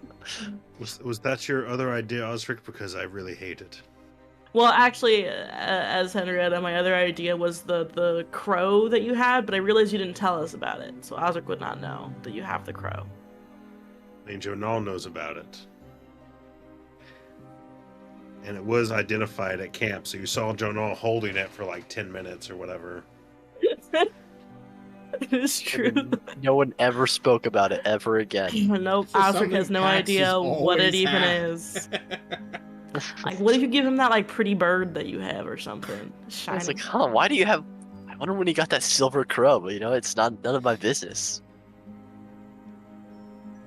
Well, I mean, it's pure silver. He doesn't want it. He wants gold. He doesn't want silver. Why would he want the bird? They love Electrum. Just making a actually a fan suggestion. of Actually, don't get Electro. upset with me. He's just been able to hear you guys this entire time. The only time he's like jumped in is like, no, gold sucks. Electrum's way cooler. It's a strong Isn't opinion. Electrum? That's a half-elf mostly opinion gold? right there, gotta say. Well, it Half makes gold, sense, half right? silver. If humans are silver and gold are elves, I'm a half elf. I Ain't thought wrong. Nobody appreciates Electrum. He looks really sad. All Anyway, of a those are sudden. my ideas. I don't know if you wanna, you know, workshop that a little bit, Pax. I still true, think no being one- able to possess my peak physical form is a major win. I'll give him 10 minutes with it. You know, have fun. All right, feel strong for like once in his life. I am willing to offer. Can't believe I'm saying this. I'm willing to Pax. I'm willing to offer the bird. I mean, Yeah, I the don't know pure it's just a silver. bird, but all right. Russell You're gonna offered- flip him the bird? No, don't be rude. No, fun and never be whimsical rude. Not adventures. Lord Bro. Okay, we'll offer the whimsical adventures, Diamond. I don't think he's going to play with that, but we'll offer it. You're just gonna offer Lord it. Brogan. I'm just We saying, the have two feeling more. of strength I have in my body, my pinky could kill Janal. Just saying. That's not saying much, Osric. Lord Brogan. Yes, We have a yes. trinket of some magic I could offer. How am I going to interact with it? Good point. I will put that away.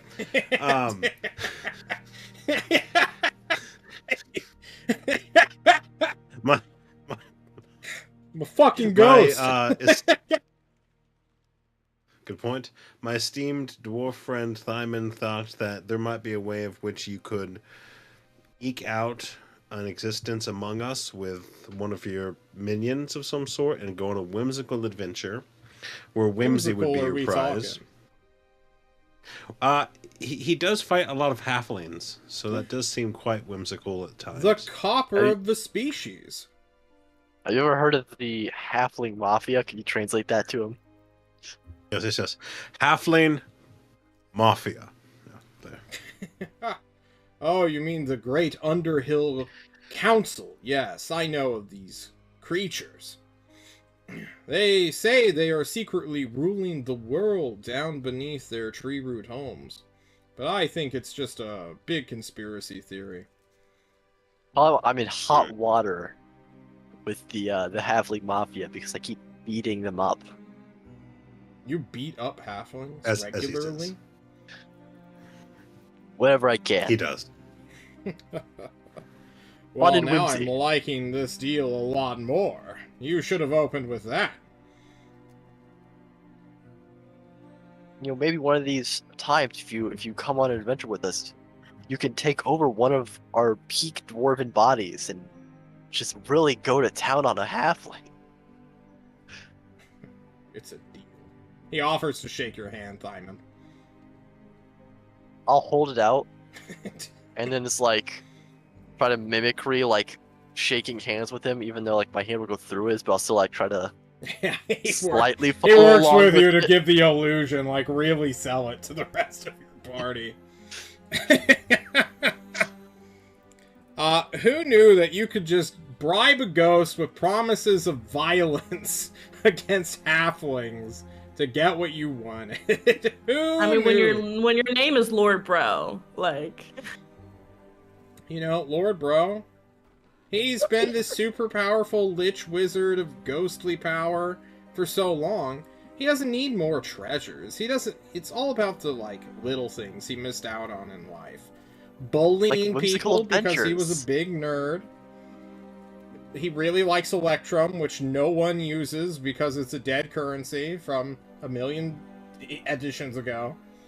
And We'll then, bring it back. you know, who doesn't want to have a bunch of friends when you're dead? And Brogan, he's trapped here. He's cursed. But he does have a little machine / construct he can enchant and give to you. He's like, alright, this little guy's name is Vishy. I made him when I was like 15. He was my first familiar, and then I made him a homunculus. And then when that died, I made him a construct, so technically he's version 3. He has a survival mechanism program that'll let him dash, disengage, and dodge, kind of like how a level 2 rogue can. Isn't that cool? Compliment It's me very right cool, now. Lord Broken. Thank you. It's very cool. Rogan, Fishy sounds like the dopest construct I've ever seen. And I have seen and beat the shit out of many golems. Have you? How many golems? To date, I don't remember. I've just beat the shit out of golems, I pretty hate much. golems. But I also love golems, you know? It's like when you're a writer, you know, you read another person's book and you're just like, I could rewrite this and make it way better, you know? It's like, that's like me with golems. Yeah, yes. Alright, it's a deal. Hand me your fucking crystal, Jonah. Hand me one of the blank ones. Yeah, I mean, I'm still holding it towards him. Oh, you've been holding it that entire time?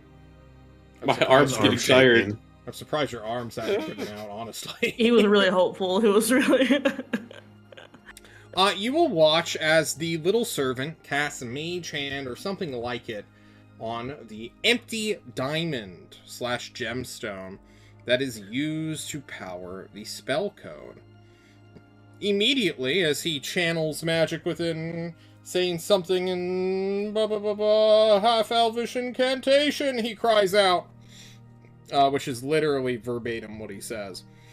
You will watch a little bit of magic pour into this gemstone, having made a deal to, 1, spy on you forever, and 2, possess your bodies occasionally, that may or may not be to your detriment. Yeah, it happens. Yeah. At least Thymond. Maybe other people if they are willing. But yeah. Good deal, honestly. Right? Everyone's satisfied with the bargain? Yeah, Could yeah, this- not the eventually first gonna beat pact the I've shit out made. of someone. It's gonna be a Yeah. great time. As a little bit of further knowledge, this guy was cursed here by something and bound to this thing. Maybe giving him freedom wasn't the greatest of choices. But who cares about that? You have you have places to go. Destiny calls, baby. Look, if they wanted to bound him here, they wouldn't have let us inside. That's not our problem. True. So, We got a bigger lizard to fry. Yeah. what did you know of the Hoarfrost Witch? I know you said you cared little for them.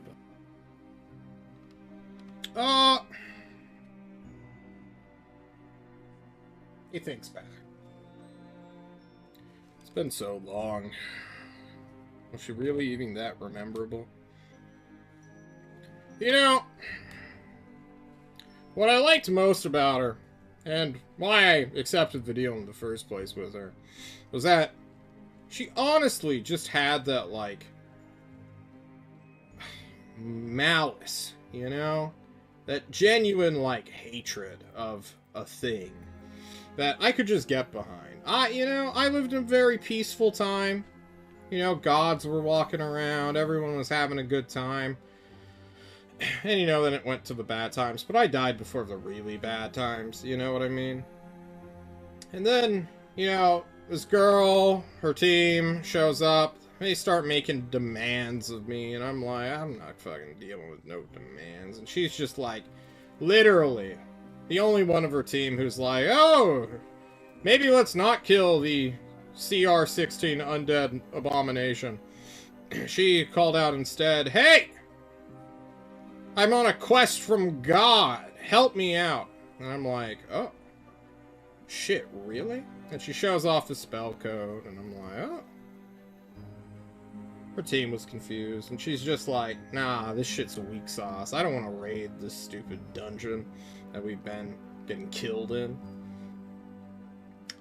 So, I guess it was more of a unique experience in total. That's kind of why I ultimately accepted her shit-ass bargain. It was the worst bargain ever. Worst bargain of the world. Oh well. This is the greatest bargain. It was What the were we same talking deal on your end for permanence, but what did she offer you? It's gonna sound stupid. It's gonna sound... in retrospect, I didn't really speak with anyone except for, like, treasured tomb divers. No one was on a great big quest, they just wanted to steal my shit and break my constructs and kill my skeletons. But regardless, she's like, hey, look, man, nobody knows about you. Everyone thinks this place is just money. They sneak under the golden dragon to steal her hoard. They don't realize it's you whose dungeon it is, right? That dragon is just... fucking Shell. Piece of shit. Anyway. Doesn't matter about Shell. Or Dan. Fuck that guy too, now that I think about it. They don't come inside my pyramid, and that's all that matters to me. And she's like, hey, Brogan, Lich Man, after you kill my party who still wants to take their shot at you, I will go back to town and be like, hey, people, stop going to the pyramid. There ain't nothing for you. There's no treasure. There's just death. And, she did it, After, like, 10 or so years, people stopped showing off. And, in retrospect and regret, I kind of miss those days. Because at least, like, once every couple months, someone would show up being like, I'm sneaking under the dragon. I'm gonna get $1 million. But instead, it was just, stupid puzzle rooms that I create every now and again. And then... Do you want us to tell people that there's great wealth and treasure to be found here? You don't have to. I'm just gonna, expand the pyramid again. And, like, currently there's only, like, 9 rooms. It used to be, like, 30. There also used to be, like, other constructs and stuff, which are currently deactivated. I don't know, it could be fun for me. Just as, like, a way to pass the time. But you don't have to do that. That's not part of the deal. Is there a half-orc here? Oh, yeah, he ran away. What'd he get? Oh, he didn't talk to you or nothing? Well, he talked with me. Give him...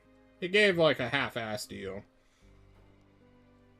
I still accepted it. But He has a leave room as well. Yeah. You think there's only like one set? That was my belief, but I was wrong. Oh no, like, God. I think there's been like 12 people in total who've tried to like do this little quest that you guys are on. But like, you know, it's so difficult, it's so hard that most people don't have the resources to do it all. Did you catch what his name was? Urshock? Greeshock? Something shock, like S-H-A-K. Did anything in your deal forbid you from beating him up? No. No, perfect. Then we're fine. Yeah. Like, he was just We're gonna like, kill look that at all guy. the sacrifices I brought your dragon. And I'm like, you know, it is kind of impressive that you teleported 500 goblins to feed the dragon I don't like on top of my building. And he's like, well, I'll give you this cool rock. It's like, alright, well, sure. Is the rock like just somewhere on the ground near us? Because he can't move it. Give me a perception check real quick.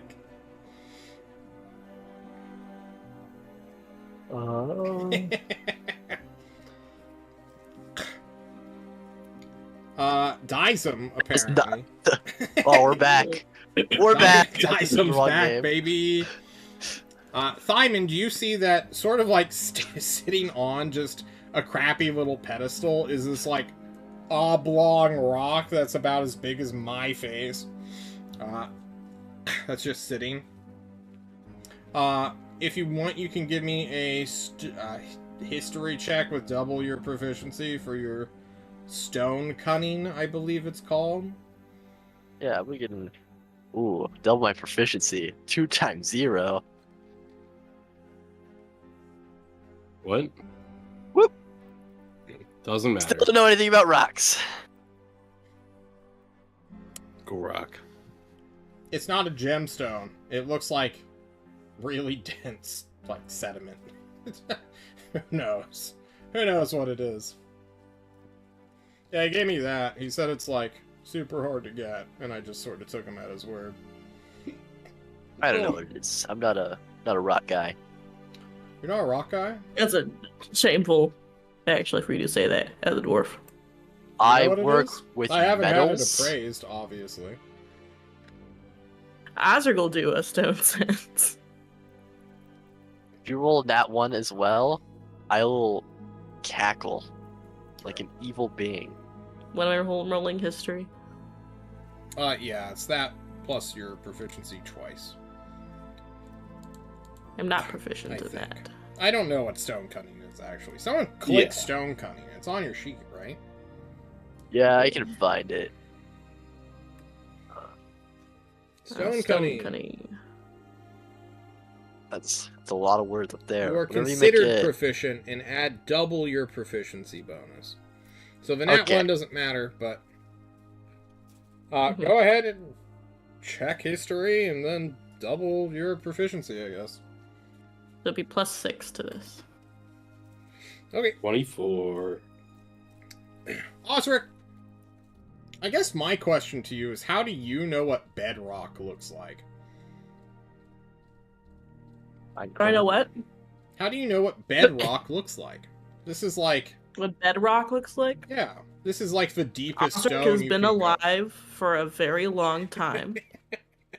And his previous job was a blacksmith, so he's seen a lot of different materials that people will come to him with. And be like, what can you do with this? You know, like he's really good at his job. He was really good at it. So I feel like he's just seen a lot of different materials before. Or that, yeah, thanks, Corin. Okay. He has his own piece just to make that joke. You know, when you started leaning in, Corin, I didn't realize you were typing in the thing. And I'm like, what's he looking up? Just he does the shittiest joke ever. Osric, you basically are staring at a piece of the mantle The only way someone could, like, get a hold of this would be to dig several miles down into the earth, or to go to the elemental plane of Earth and take something from there.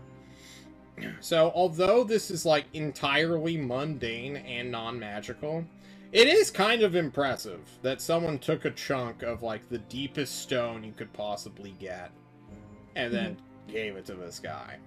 So maybe it's not like a, you know, gold value equivalent, but it is a novelty, which was enough for this thing to make a deal for permanency for a spell.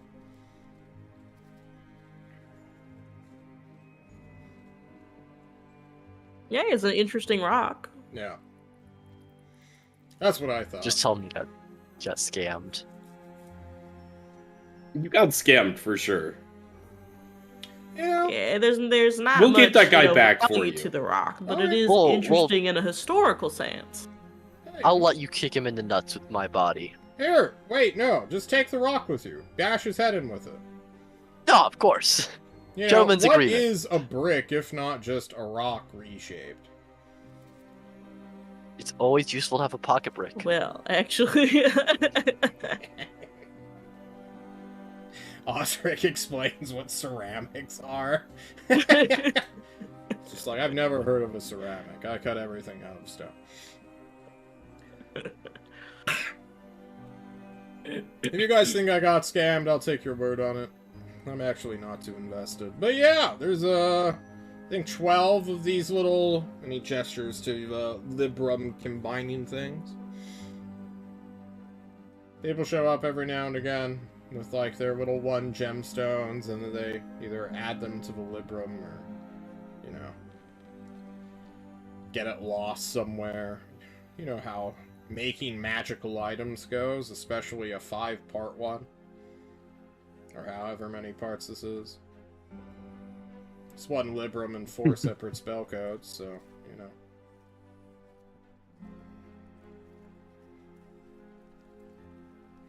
Well, I think we learned a lot here today. Yeah.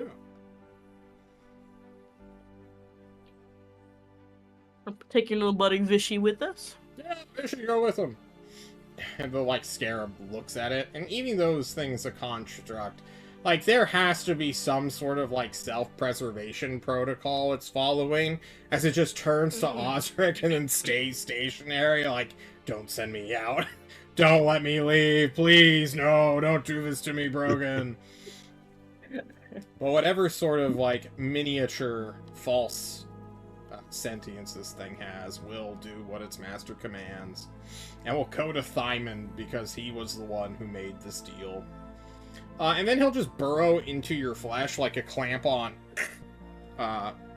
watch, I suppose. Or like a weird thing. It doesn't hurt, it's like uncomfortable for a moment. Funky robot.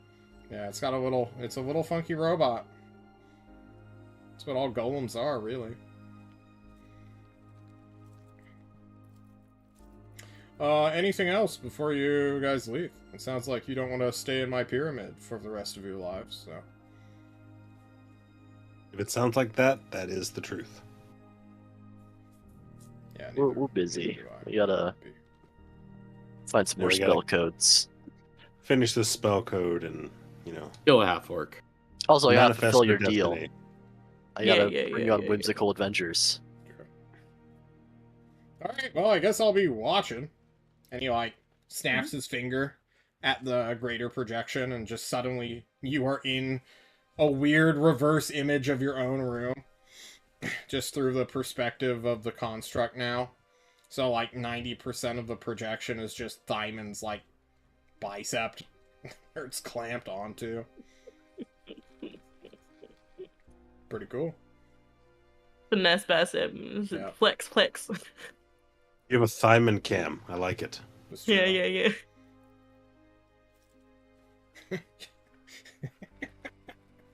Just whenever you end up finding those halflings, I'll be turning it off. You know? Just like Lost Police. Jesus Christ. Anyway, I'll be seeing you guys. Get out! Which way's out? He gestures Where towards we where fucking came. Osric came from. Yeah, there's just the door, you guys. I think your dog I went wants through something so now. much. So much. You asked me to let him I out don't of know, the get room. better at looking, I guess. Go do that. That was bad pretty easy boy. for me, too. I died. It was very dramatic.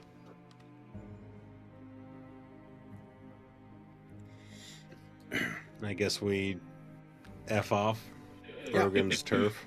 As you climb up, you will see like leave a review board for the dreaded throne, like how dreaded was your visit.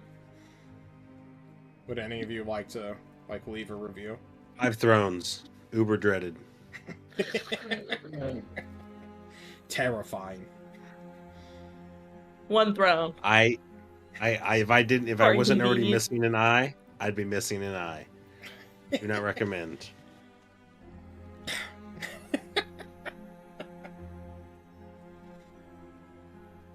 Just the absolute extremes on either side. Just Osric. He just sat in a dark room for 5 minutes and then just went to the end. Yeah. Underwhelming. Yeah. 2 out of 5. The outside is nice, but the interior leaves much to be dreaded.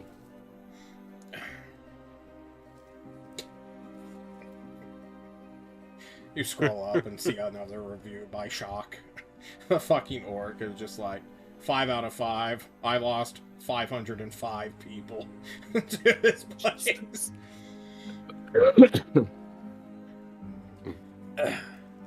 You guys clamber on out. You will find Belle, who presumably is still there, talking with Shell. You know, if Greg comes back, or when he comes back, we're gonna have to do a whole session, just me and him talking with an ancient gold dragon. It's gonna be great. I'm here for that. That's awesome. But, Um, yeah.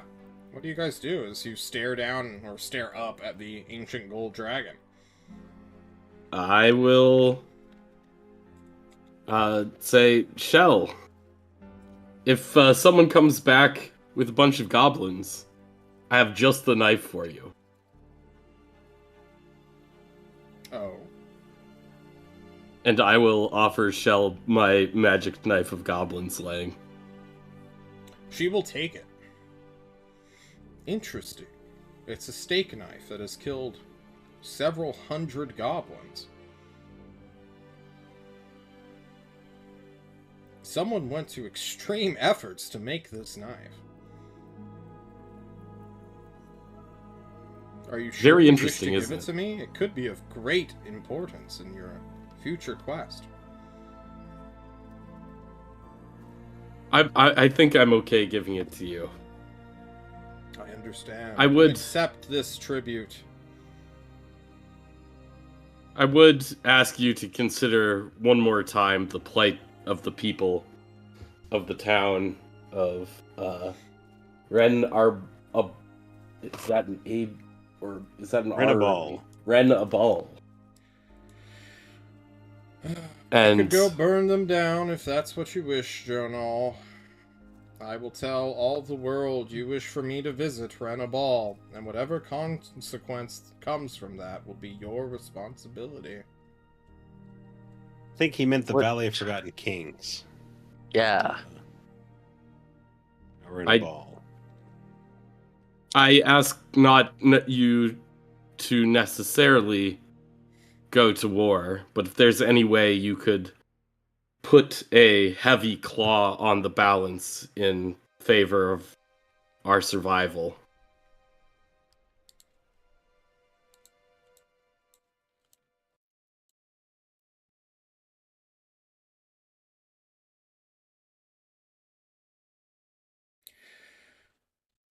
You look up at this ancient gold dragon, Jonal.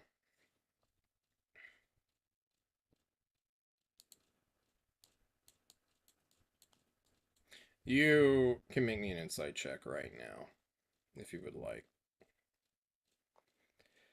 Absolutely. So I try to find the correct theme of what would occur if she were to intercede anywhere. Where are you, Burning Village? Not very good, John. I'm sorry? My insight is an 8. Jonal, you're staring at an ancient super predator made by a goddess of creation who went to war with all of the gods on her own and then almost won. To the point where it wasn't even that close. And she kind of, Tiamat that is, lost because of some bullshit hanky plan that happened out of nowhere in her perspective. You look at this ancient gold dragon who betrayed that goddess who was going to win the war of divinity and realize this thing, God, anywhere from 4,000 to 5,000 years old, quite old, staring down at you, and has absolutely no empathy at all for your species, which she believes you are a freak of, and you feel that pressure of just like, I am not worthy to be within this creature's presence at all. I have stolen a part of some sort of cousin's power from it, and why am I talking to this thing? Why are you asking this thing a second time, Jonal? Is this because you're cocky? Is it because you're arrogant? Is it because you think she cares? What's going through Jonal's mind right now as he stares at a thing that could instantly kill him easily and beg it for a favor without offering anything in return of any worth? I mean, I think it's a sense of duty. We kind of threw it out there really quick last time. Didn't really make any real attempt to convince or have a longer conversation about it, but we've been given this thing by the town, the flying carpet that has aided us greatly in getting here, completing what we need to do. I think he would feel like if he left it at the 6 seconds of conversation that they had previously about the topic, he would feel he hadn't fulfilled his end of the bargain. You fulfilled that end of your bargain within that 6 seconds. There's no value at all with this creature flying anywhere it does not want to go for anyone. Jonal, on the 8 of the insight, you understand that what Shell says to you next is not done out of malice, but of just pure understanding of the power scale that she exists on compared to you. Her nail, bigger than several houses, bigger than a wizard spire, will just tap you briefly. Just so gentle, so nice, that you almost get blown off the entire pyramid structure and flicked like the ant you are. Jonal, your novelty of existence is not nearly as cute as you think it is. Learn your place and be gone.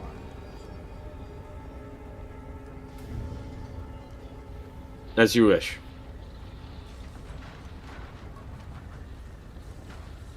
Osric, Thyman, Pax, you watch as Jonal begins to descend. Any final things you want to say and or internalize in this moment? X bows to the dragon in a shaky, whiny voice, says, "Thank you for not killing me," and skedaddles. You skadoodle. Osric does like a little, ma'am. A southern gentleman. Hat tip. Yeah, I'm just gonna like give a bow and start climbing down the large chunks of rock. You do so. Gold dragons are known for their lawfulness and their goodness. And in some cases, such as this one, the only thing that could be good and or orderly is to spare you of your lives, recognizing how insignificant you all are to it. Just as we humans might spare a spider by trapping it in a cup and then throwing it outside of our houses carelessly, so too does this dragon look at all of you. You all descend down the pyramid. You will find your carpet and the many manticore spikes that have been shattered around it in Shell's attempt to just hit her own kobold who is around. You find the little burrow that he lives in, kind of close to the ruined house you landed on, and he casually greets you. Hey guys! Hey man, How's it going? Did you win? Yes, we did. Well, I mean, we Wow. didn't die, so Well, That's You and a I win in my didn't die. book. yep. well, we're gonna. Did we're you gonna see head that back. that half orc come by here again? Recently? Yeah. No. I'm wondering how he got out of the pyramid. Yeah, I don't know. He must have done something, like summoning 500 or not kobolds, goblins. Maybe he did that, but in reverse. I feel like he would have noticed Yeah. 500 additional goblin bodies or something, maybe. Well, you know, what if he just went to wherever the goblins were? It's not like they marched over here. Oh yeah. They just sort Where's of our showed fucking up. rug? So I moved it outside of the firing line. That shell was Uh-huh. you know, I was under suppressive fire, guys. I don't know where she got those big nails from, but I almost died. It's a I crazy don't know world we either, live in. buddy. I'm sorry to hear that. You know, sometimes a woman is upset and you just gotta give her some space. What's a woman? Where's the rug, buddy? He gestures towards.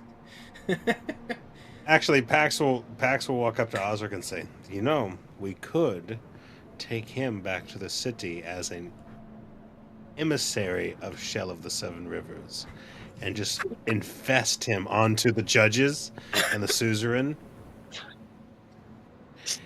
I don't know if that's cruel to the city or cruel to the little guy, but I think he's gonna be just like your cousin, and they're gonna have to just suffer him. as an emissary, Which would be great for him. It would be really That's a good great for idea. him. Look, I think, guys, I think the problem with this is that he himself is not going to be able to pull off a grift like that. Because as soon as he finds out they're calling him an emissary, he's going to talk it down. No. I can convince him. Do you trust me? Pax, I trust you with my No. There comes a You- point where you can't convince stupid Pax. You can't. Do you like fresh You food? can always convince stupid Osric. Pax, just talk about fresh food, wine. You know, Pax, I want to watch this. Go ahead. Young Kobold, herald of the great majestic Shell. You are her herald, and the people must hear of her. We come from Renabal. The judge and the suzerain want to know more of your great majestic master, and we have come to escort you back as her herald and emissary to those peoples. Would you come with us? Scene. That's great, little let's guy. go. Please join us.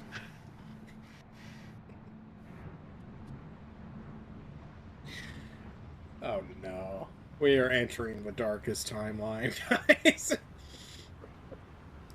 You grab God, the I can- kobold, you take off onto your magical carpet, And for the next several days, as you are flying back to the city, good old Harold, I guess we'll call him now.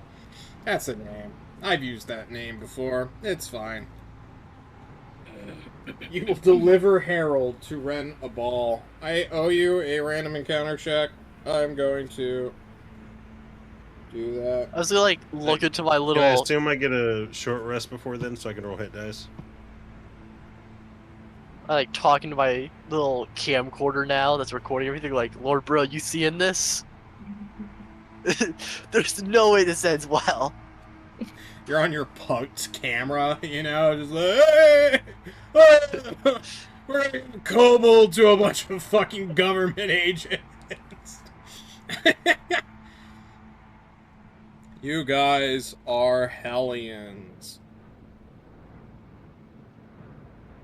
Let's see if a Chimera intercepts you after I've stolen all of your hit points. Where's my other D10? It's fine. That is not a combat. Okay, that's the boat gun, literally. That's the exact same dice roll, except. Wait, or- there's a second boat. No, you're just flying the same. It's boat. the same boat. Flying 420 miles back to Ren a ball, blaze it. You will find that not much has truly changed outside from the most northern fields over here have been burned to the fucking ground. You see that their smoke is going up. The outlying villages close to the fortresses, as well as the city, having been destroyed. It is currently the 23rd of Fantasy November when you guys arrive at Renaball, presumably at the palace, at the very top of this great big ziggurat. Before we do that, though, I believe one of you wishes to cast the Identify spell on the gemstone and then the spell code? Or Yep, just the I gemstone? will do both of those. Yeah. You, expectedly, in a way, gain a new riddle as you insert the spell code into the Librum and changes from the old one. The previously one was the blood of monsters brought you here, blah, blah, blah. This one, however, once inserted, changes.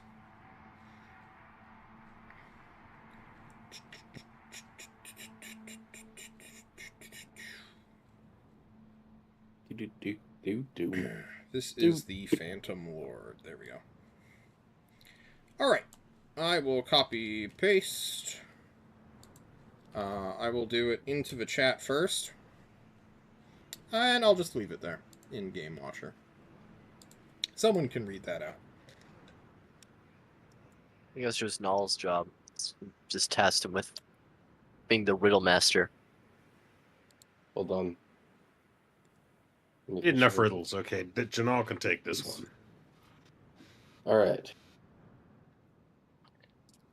To the source of the serpent you have traversed, but now your path takes you down, reversed, to ancient mouth where water bursts, where sea takes ever thirst. To shrine you travel, below ocean shallows, where cities were dispersed. Seek not the mother of the sea. She is easy to take ire. Instead, seek daughters who drift near warm water, whose guilt reminds them of their summoned slaughters. They shall seek aid, or task, or deed unknown. Just remember thy one desire, lest you never leave their watery home. Great. You know, a round of applause for Joe Null for not just reading it, but for the guy who wrote it, too. Joe Null wrote this riddle. For all you know. It's a time loop, actually. I was the one that made her make all these weird rolls. Just So now look we gotta cool. go back down the river and talk to a mer lady, a water lady person thing. Yeah, you're to the What- delta. What a nymph. We need to head down. I guess we need Like to. your girlfriend, like My constant wine girlfriend at A. Pond. Sure. No, I think we must head further south from what Jonah's riddle portends. further south from Seems that. likely. I think back by Danabul where we first started this destiny. That's what I was talking about. Perhaps even out into the sea, it seems to Sacred say. land of the children of Erdina. That one. The ocean shallows, not the river. So, thus begins our journey south. Instead of north and west, Jonal, will you be fine with that? Can we just rotate the map? Rotate the cardinal directions. Can we flip the planet? I'm rotating the map in my head. Oh. I'm just taking this monitor and flipping it upside down right now. Ah, yes, this makes me feel more at home. We may continue. You know, we northwest could just take the carpet and just head straight down there. Save us a lot of time. We would be abandoning our Bahamut? job. For all I know, we died. We'd be I- stealing No, this 'cause carpet we- from the city. We're going back there. That would definitely be a greedy thing for you to do, Osric. And we'd love Osric, I'm just saying. Would All you right, not we're wanna we're on say- a schedule. All right, we're going. There's some half orc fuck out there working for Sorrel. All right, that we have. I'm sometimes. All right, your mission from God allows you to be a little bit greedy. but you don't even I'm want to say just saying. bye to Steel Fist. Exactly. I Listen, have Yes. lots of cousins. All right. if You we would go also- back to the city and it's Iron all Fist. up in flames, we can just head south. Exactly. Okay. Okay. I will say on our way to the city, John, I will like to use my raven to send an animal message to a guard at the palace. We are on our way back with an emissary of Shell of the Seven Seas. Make ready for our arrival. You send your animal think messenger. They'll let us keep the carpet if we tell them that was part of the deal. Maybe. Yeah, go for it. I'm trying to increase our travel time here, alright? I'm trying to get us places. Okay? Daddy is driving this car and Daddy wants to go fast. Alright?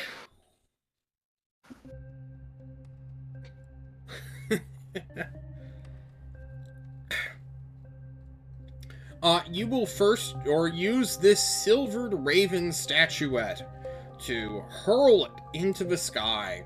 And like a weird drone, it immediately aims directly for the palace and goes to a guard, relaying your voice.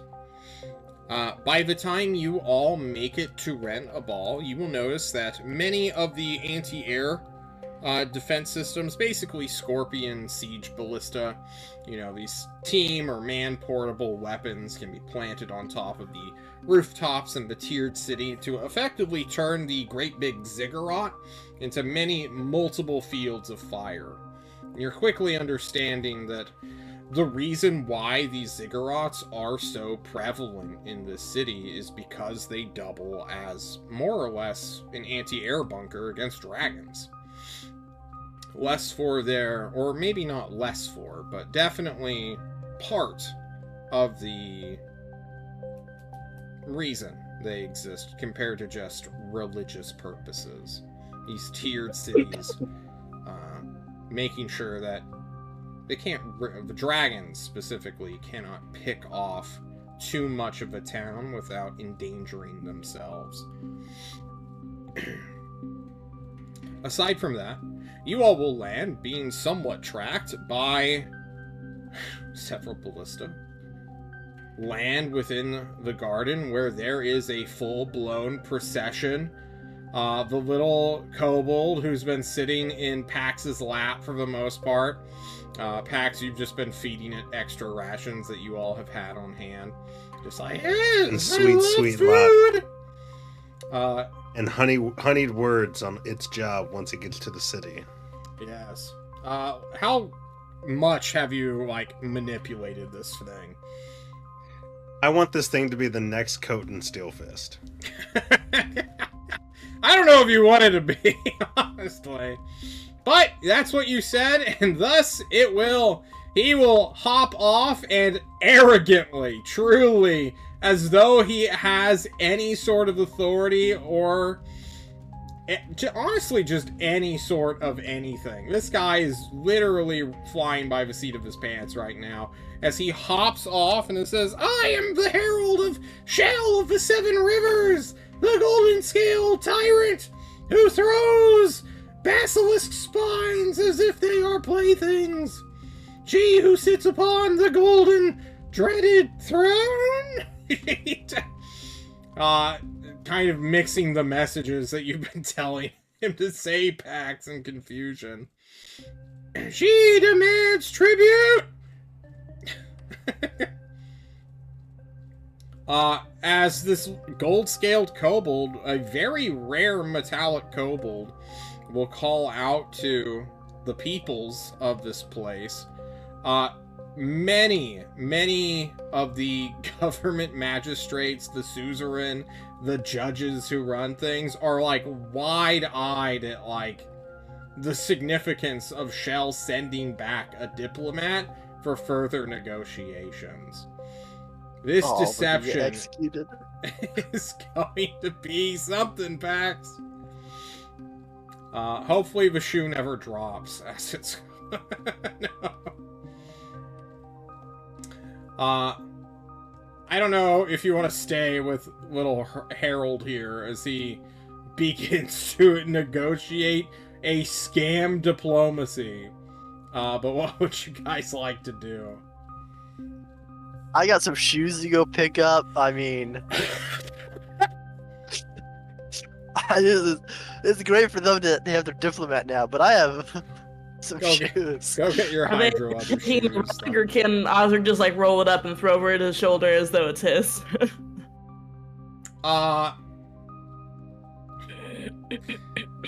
There's a non-zero chance that they will not bother with you after that, and maybe they will just accept the loss of the flying carpet, since this is a monumental thing. You roll up this heavy-duty carpet. I'm going to roll... I'm gonna help Osric with that, by the way. Like I see Osric do it, and I'm like, God, you're so smart. Let's get quickly. They're gonna roll, I guess, an insight check. They're gonna do it at disadvantage because Harold here is just such a distraction as well. What would this be for you guys? I guess this would be like a weird sleight of hand, as you just like... I know it's not like hand holding, but you're literally just trying to casually roll something and take something away, right? And that, in my mind, is a sleight of hand check. Alright, am I doing with disadvantage? If Pax is helping you, yeah. I think I'm helping. Yeah. Wonderful. Alright. Pax has not just helped you, he's thrown a distractionary grenade. 18. Alright. It's gonna be hard for them to notice this. Alright, that's a 5. Followed by a 12. So a 5 is definitely not gonna... Like, one magistrate Dan shows up and it's just like, hey, wait, where are you going? We gotta talk about what's going... And then you're gone. He's just like, you all are mission accomplished right now. Or at least you two, as Jonal does something. Yeah, I'm gonna follow him. I think we walk in the palace like we're workers. Like I'm behind Osric. Rug calls out. But you guys are gone, having descended down this great big ziggurat to, I suppose, the best place to store your flying carpet as well as yourselves is the Dwarven Embassy. Since you know that Osric and Thyman can just live there, basically, without fear of reprisal.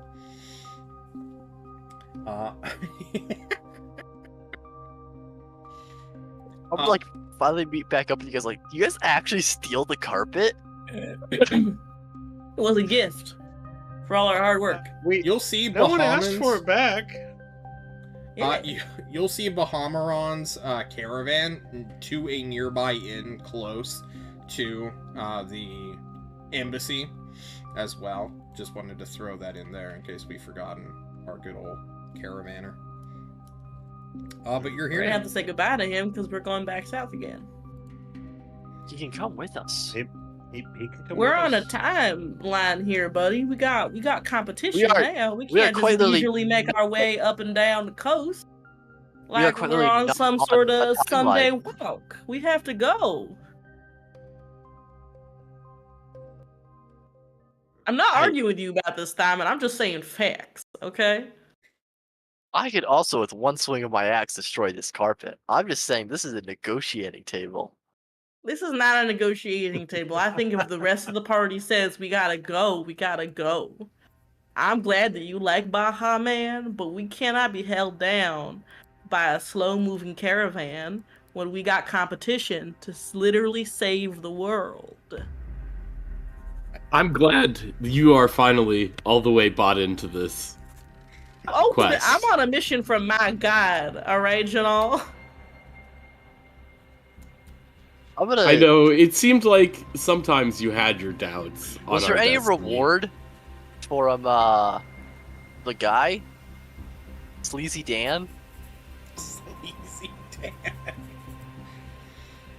Were we supposed to get like paid or something? No. We weren't offered anything. You wouldn't lie to me, right? No, we weren't offered anything. I don't even know what you were talking about To right my now. understanding, We got to borrow the yeah, carpet. yeah, for sure. Jonal's correct. They basically loaned you out a carpet thinking you guys were going to get eaten by a dragon. And, like, you're a long shot. That said, you guys came back asking for a reward for breaking back a delegate might not be unexpected for such a thing. And maybe if you just don't run your mouth, they won't bring up the fact that they lost a flying carpet. And you don't bring up the fact that you want money from them.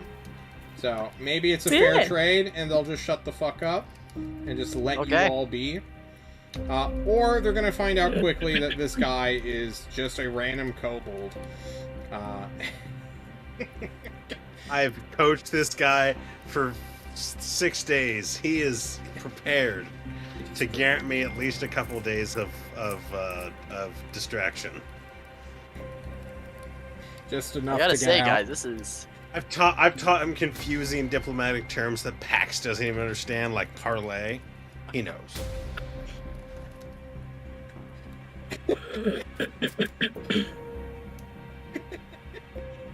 Cries. The parlay is when you have multiple bets all tied together, right? Taught him that too. He wants to gamble. For sure. I thought that Kill the parlay was like Seven that Rivers green says, stuff. You must defeat me in poker.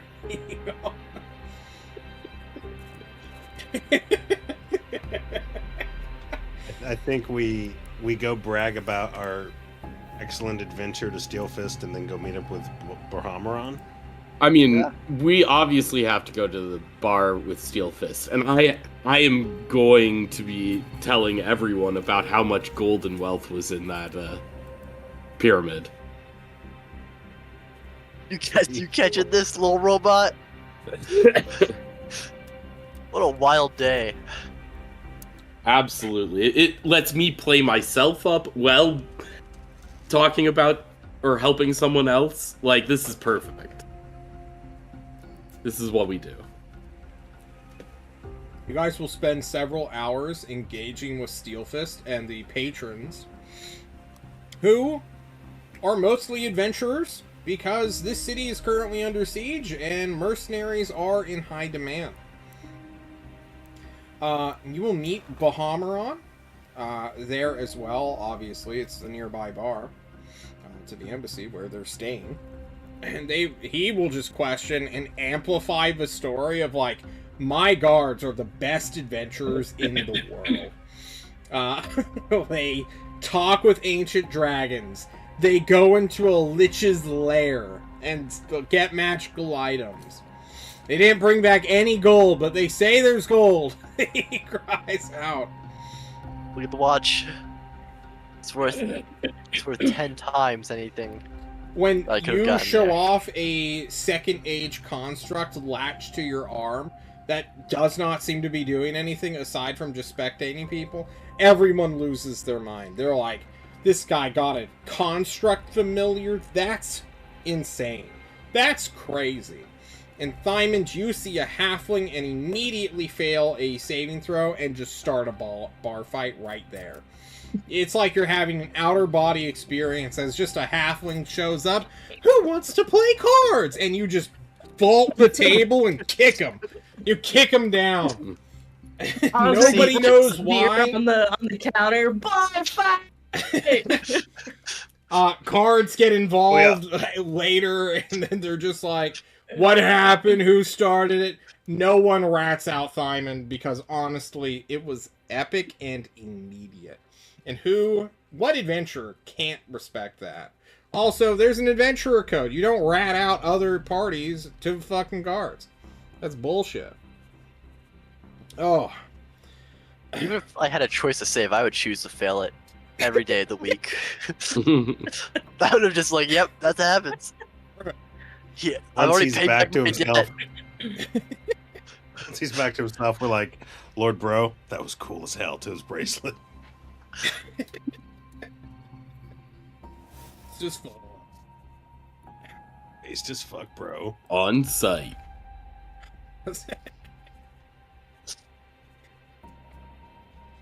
Okay. We have time for like one more scene, and then we're gonna do experience for last session plus this session, and then reputation. So, does anyone have anything they want to do or talk to? I think it's having the important discussion of we're leaving without Bahamon. I don't We think have to see where he's going. though. If he's going south, then it's a If he's win-win. going south, then we're going south too. I just think it's gonna take This too is- long. This has been out for at least 400 years, and you're acting like it's gonna end within the next week. We got time. But how much can this carpet carry? Can't carry three Only 500 carts, 3 pounds? horses, and all the passengers. Yeah, definitely not. We can carry our party, and we could fly above Bahamron as like scouts and stuff like that. Yeah, I mean, I was gonna say, in that 400 years, Sarl did not leave where he was, go missing. A goblin army be, gathered along the border. Dragons be attacking Let's the have some town. fun. You guys are know, Let's ask rushing- Bahamron where he's going. I don't think he's going back south again. As a point to Osric, this campaign started on the 13th of July. It is now the 23rd of October. You started in Dan Ibel, which is basically at the mouth of this river. It's been over 4 months, right? It's going to take almost the exact same time, unless just paying for boats constantly to rush down the river crazy, which then Bahamron has to sell the carts and the cargo. Honestly, he has sort of sold everything to a city under siege. He's made his profits. If this is where you all split up, it would make sense financially. And he'll pay you guys for the time and, stuff you've done for him. He'll be sad about it. but he's in a city filled with mercenaries. I'm sure you guys can rest easy knowing he can hire some people to restart his grand caravan. Like, he's heading home, wherever that is. And this isn't his place. This was a financial trade campaign for him. Yeah, we can't spend another 4 months traveling. Yeah, no, that's a good point. And it's an amicable way to part ways for now. Maybe we'll run into Bahammaron some other time. Just think, as a trader flying around on a carpet, you could get stuff places way quicker. Not as much It's hard stuff. to carry cargo. And I don't want to risk his life like that. If that thing gets shot down, like, we might have a chance of surviving, but he's dead. One bag of holding Yeah, I think we would solve the I think we cargo party. problem. Well, you tell me when Let's you find party it. with Bahammaron. Let's throw a good farewell party to our previous employer, and then head out in the morning. Mhm. Say you. Bahammaron has no disagreements. In this line of work, you're lucky to see the same person you did business with a town you just left by the time you circle back around. What direction is he going, though, just for our own interest? He hasn't decided We end yet. up someone there. There are things on the table for Bahammaron. He actually may get invited to the Dynastic Palace purely to talk about you guys to politicians in the future. Because he was your employer for the most part. The Double D's cut their bones on Bahammaron's caravans. They're doing a He'll- reference check? I'm sorry. They're doing a reference check? Ugh. Which would be huge for him. But right now, you know, he's just sold his stock. It's been a week or so since you guys have left. So, you know, people are kind of partying on the money they got. And then he's planning to skip town before a siege truly starts. And if that takes him southbound, he'll head south. There's a great big river. There's a lot of roads there. Or he may head northwest, heading up towards the rest of the nations attached to the Hoarfrost Witch. I know there's no physical road, but there is a pass basically from this valley all the way into the next one, and then down this river into lands unknown. Bahammaron follows where the wind goes. Yeah, I guess. I was just trying to get him drunk so we could steal his map before we completed a long rest and skip town. It's your map. It's fine. And I hold it upside down.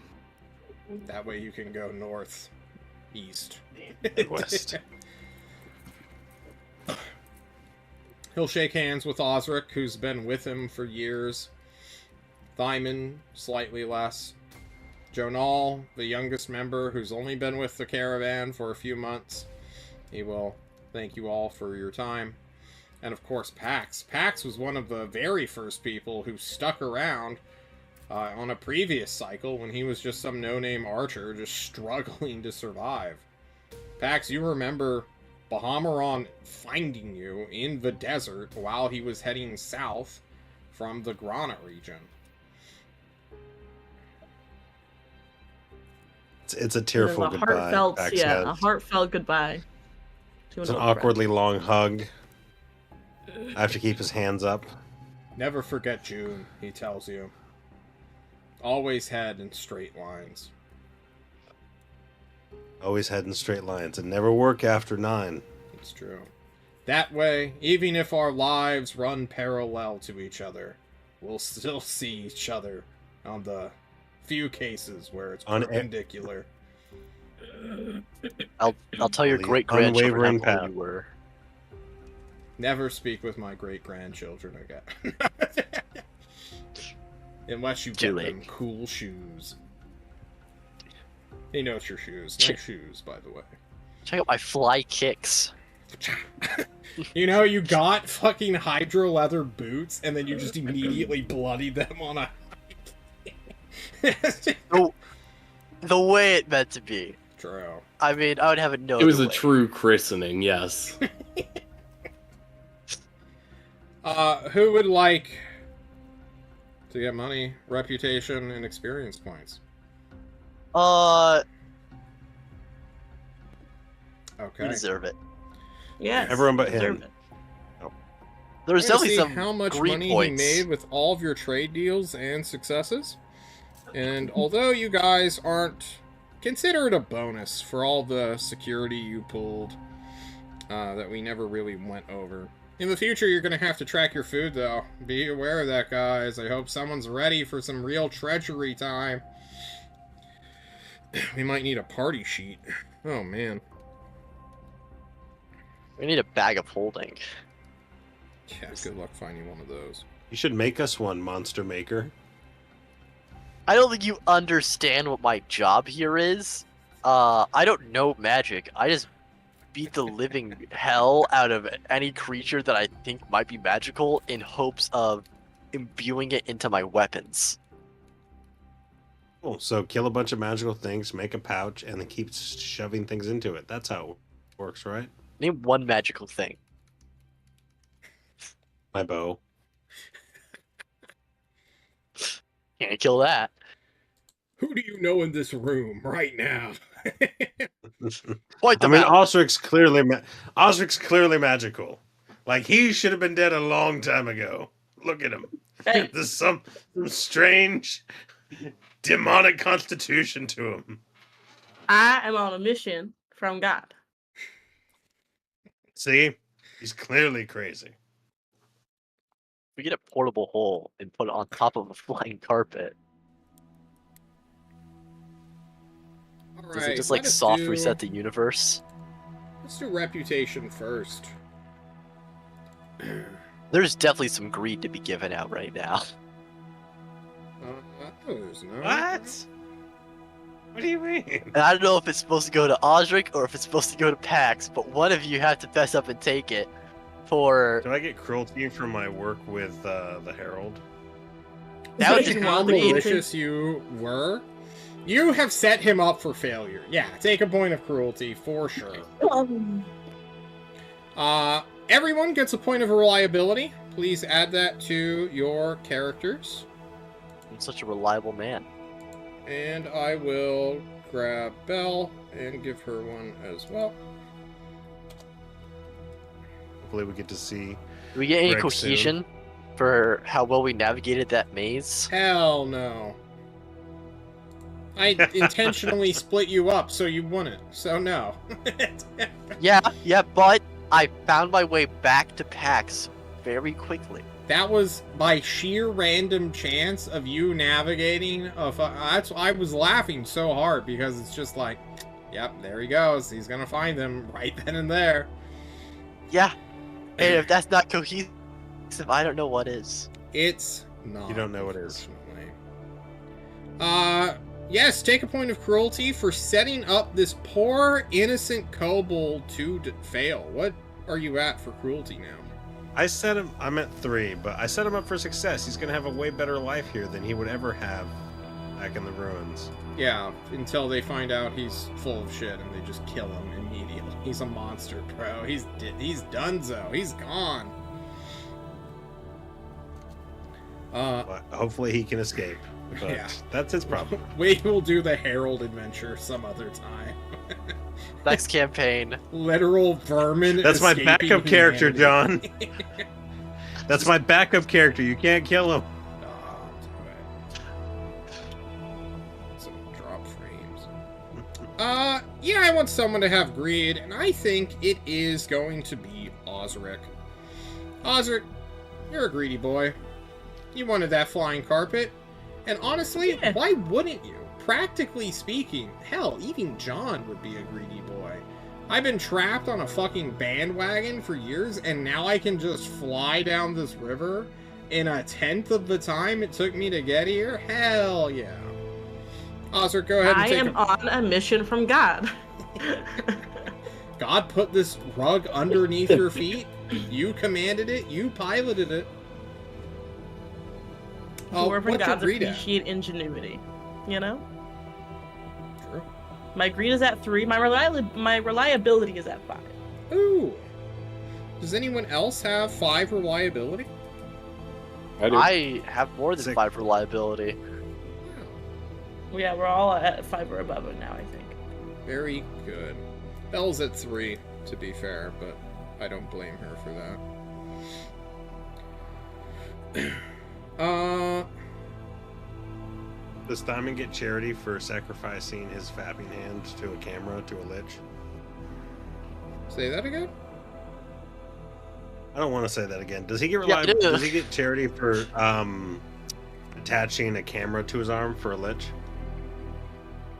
That's not really charitable. I just did that. He's 'cause the it's one cool. paying the. He's paying the price. Yeah, and the price is being cool as hell. I mean, there's only bonuses for being inhabited by an ancient lich. I mean, there's only boons in the future for me. Maybe a I'm few not curses, sure. but we're not going to focus on that. Yeah, I'm gonna go with Red here. I don't think it's a particularly charitable action. And those you tell that story to are not going to view it as charitable. They're gonna be like, you made a pact with a fucking lich? For what? So that he possesses you so you can kick more innocent people? That doesn't seem very charitable to me. Yeah, it seems like cruelty, maybe, but Ah, it's not cruel. Stupidity, is that one? They're evil. I think, you know... Racism, is that an option? Whoa. Hey, he grew up in a different time than you, officer. Get off his back. Good God. There's not enough points to be given for just the type of stuff Yeah, Diamond gets up to. I think that's just one of those weird eccentricities, which... like, yeah, apparently that dwarf made a deal with a fucking half-elf lich. Isn't that fucking weird? And it's just like, you know, I've heard weirder, they say. So no, I don't think I'm going to give you a reputation point for that choice. Diamond's just a whimsical guy. It's true. Gets himself into whimsical situations like natural 20 on very useless checks, really. Finding out that Pax lied to me with sand. It happens. Happens to the best of us. Okay, I think we're done with reputation. Which means it's time to go into XP. Is there anything that we get at 5 reliability? The pride of knowing that you are decently reliable, or at least competent enough to be considered employers or employees for adventurers, which might seek you out for special jobs. Specifically, the many guilds of this place don't think you are chump change, random people, and other stuff. You guys ready to join a private mercenary company? Yeah, the double D's. Us. We own it. Incorporated. LLC. Ready to incorporate? Or be incorporated? Double Incorporate DLLC. some double D's. Double D. Double D LLC. Good God. It's a great name.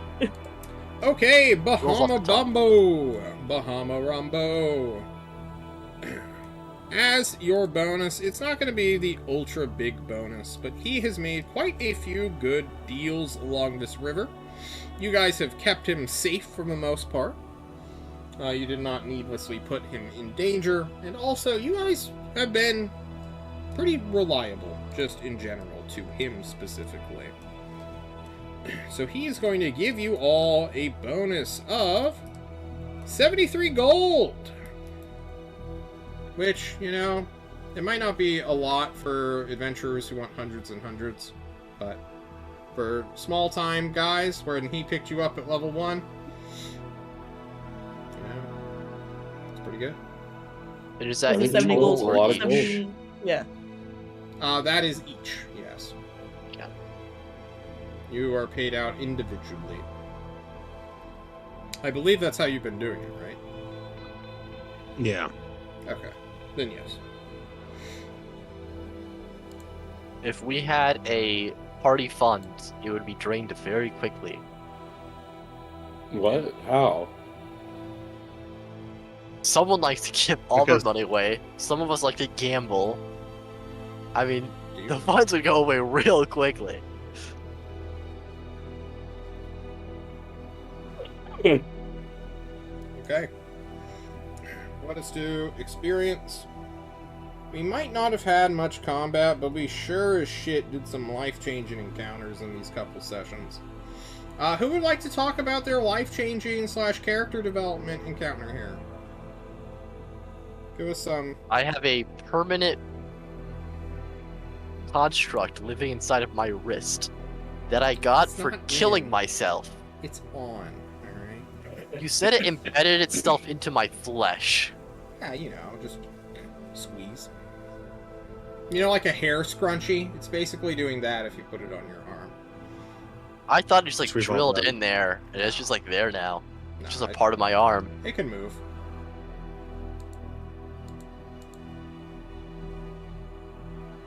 How about emotionally, Simon? Have you grown mentally? That's a great question.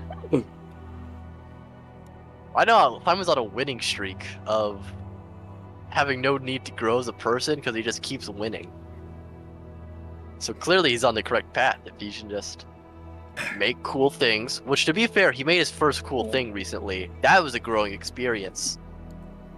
I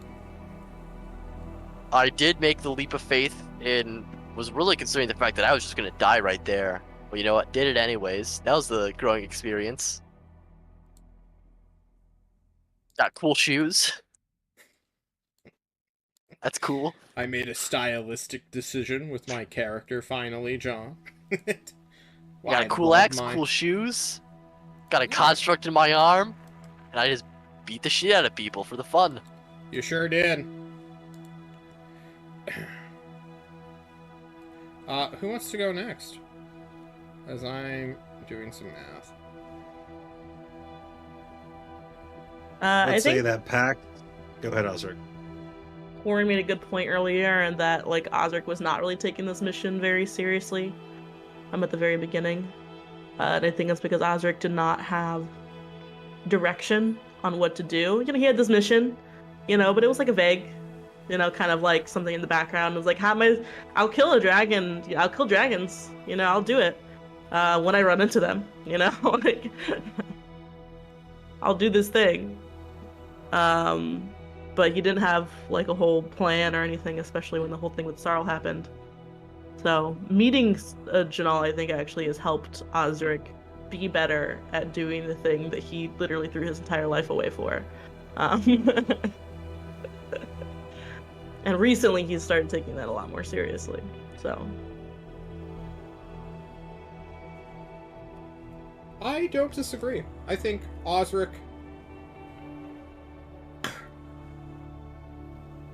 Rather, I'm interested in seeing where you will take Osric from here. The connection with your god Valhalla or Halma is still relatively unexplored. But you have taken, basically, barbarian sacred oaths to fight in his name. That's going to be quite something looking forward. Especially now that we are halfway-ish finishing up this strange item of wizarding power. yeah, he feels closer and closer to actually like doing the thing that he's supposed to be doing. Like there's no direction in this in his experience. Like he did not grow up very religious. He didn't like spend a lot of time learning about this before he kind of jumped into it. He just, you know, woke up one day and it's like, all right, that's what I gotta do. Came to me in a dream, time to do it. Whether or not it was even real at first was like, you know, kind of questionable. Everyone thought he was crazy and you know, was having his late life crisis. But now it's becoming more real, so I feel like he's actually starting to like feel like, oh, I do have a thing to do, and he actually is starting to feel like the power behind his own body and what he's doing. So, For sure. but he doesn't have magic, so there's not like a real like telltale connection to his god, really. Yeah. Except for channeling divine fury. Yeah, and the fact that he's alive at 300 years old and with his fucking 20 strength and superhuman. killing things with one punch at sometimes. Yeah. To him though, that's just like shit. He's like, oh. It feels normal, and then you watch someone crumple as you strike them in the body. Yeah, it's kind of surreal. Yeah. Now he's starting to realize, like, oh that doesn't happen yeah. for most people doing what I'm doing. Also, shrugging off fucking what was it? A wyvern? Just literally wrestling it to the ground. Mm-hmm. Yeah, you guys are doing some superhero shit. And you are now very far from your originations as level 0 characters. Jonal, Pax, anything you guys want to add about the difference, how far you've come these 15 episodes? I'll focus a little bit more in on this and this episode.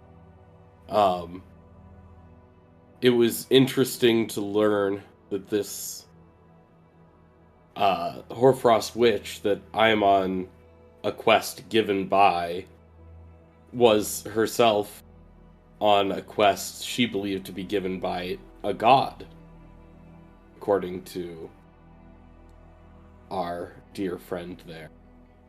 Another connection, maybe she too believed in fate, and also her just being a person of rage, right? A person of anger, of righteous anger. I think that also speaks to Jonal a bit. I think Jonal is feeling more connected to the Hoarfrost witch the more that he continues to walk down. Yep. The list of, or rather the character of the Hoarfrost witch. Some of the characters who knew her dismiss her quite easily and quite readily. The elf you met, the dragon you met, even now, the fucking ghost guy. Of just like, she was there, but I never really paid attention to her.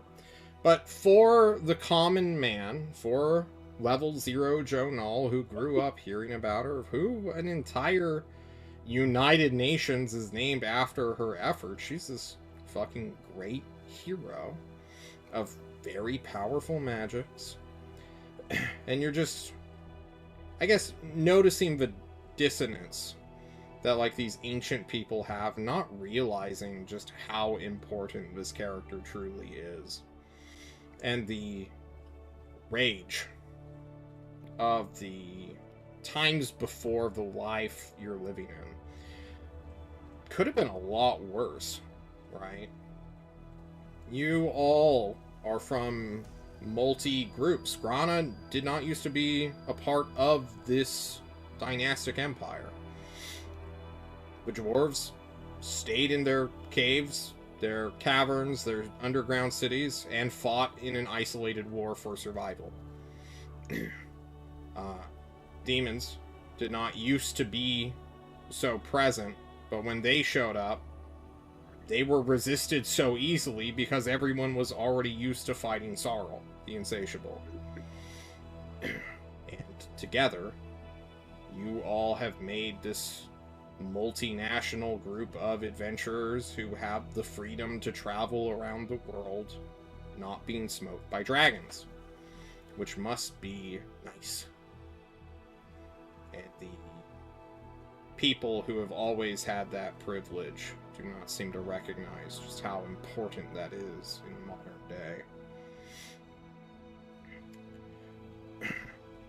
Pax, what about your growth here?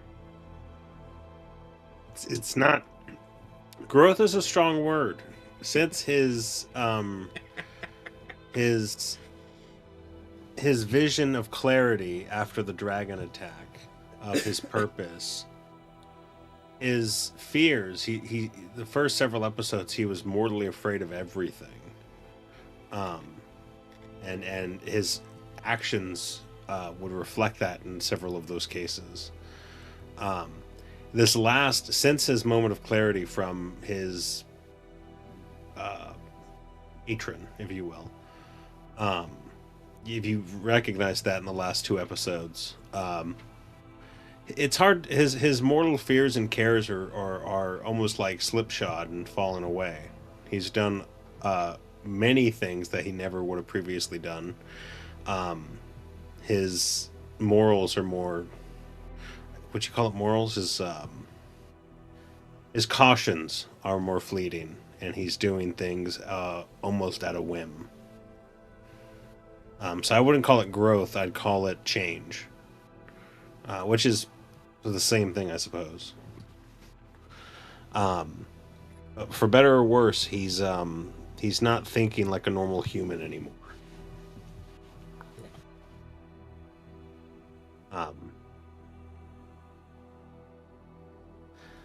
But he is, for some weird reason, careful with his party. He is looking out for them, but he does stupid things like, oh, what's in this hole? Oh, spear in the eye. I should have seen that coming. Oh, hey, let's take this cute little funny guy with us. There's obviously no ramification from that. I don't know. Maybe he's running away from his problem in a world of whimsy. The duality of being incredibly cautious while also flipping easily to being entirely reckless is indeed interesting. Pax is becoming bipolar, guys. In a way, yeah. That said, Pax has lived in a world of extremes. One day he was dead, suddenly he was alive, being shown all sorts of crazy shit. He's trying to rationalize things, and he's sort of lost in the wind. Why don't you all take home 3,340 experience points, which I don't think is enough for 6, but I guess you're close. It'll get us real close. How much? 3,340. Thank you. That'll put us within about. I don't mess up. Under 300 XP away. Oh, wow. What's the threshold? 1,400. 14,000? I'm literally 24 away. I'm over it. You leveled? 14,031. Alright, Jonal, can you argue for 24 experience points? No. Okay. And you will level next time, or after next session. Pax, enjoy level 6 ahead of your party. I don't know how far back Osric is. I think we missed some 300. sessions and lost some roleplay experience. I think that's what... Yeah. Okay. I have already 300 added something, Belle's I experience think. points. I bumped her up to 11 and something. So when Greg hopefully joins us next time we meet, hopefully, he will be ready to rock and roll. That said, we will be taking next Sunday off because it is Easter Sunday. And although I don't know what exactly I'm doing, I know I'm going to get roped into something. So, everyone, thank you all so much for joining me, as always. And don't die? Question? Patient? Never. Yeah, that guy came back.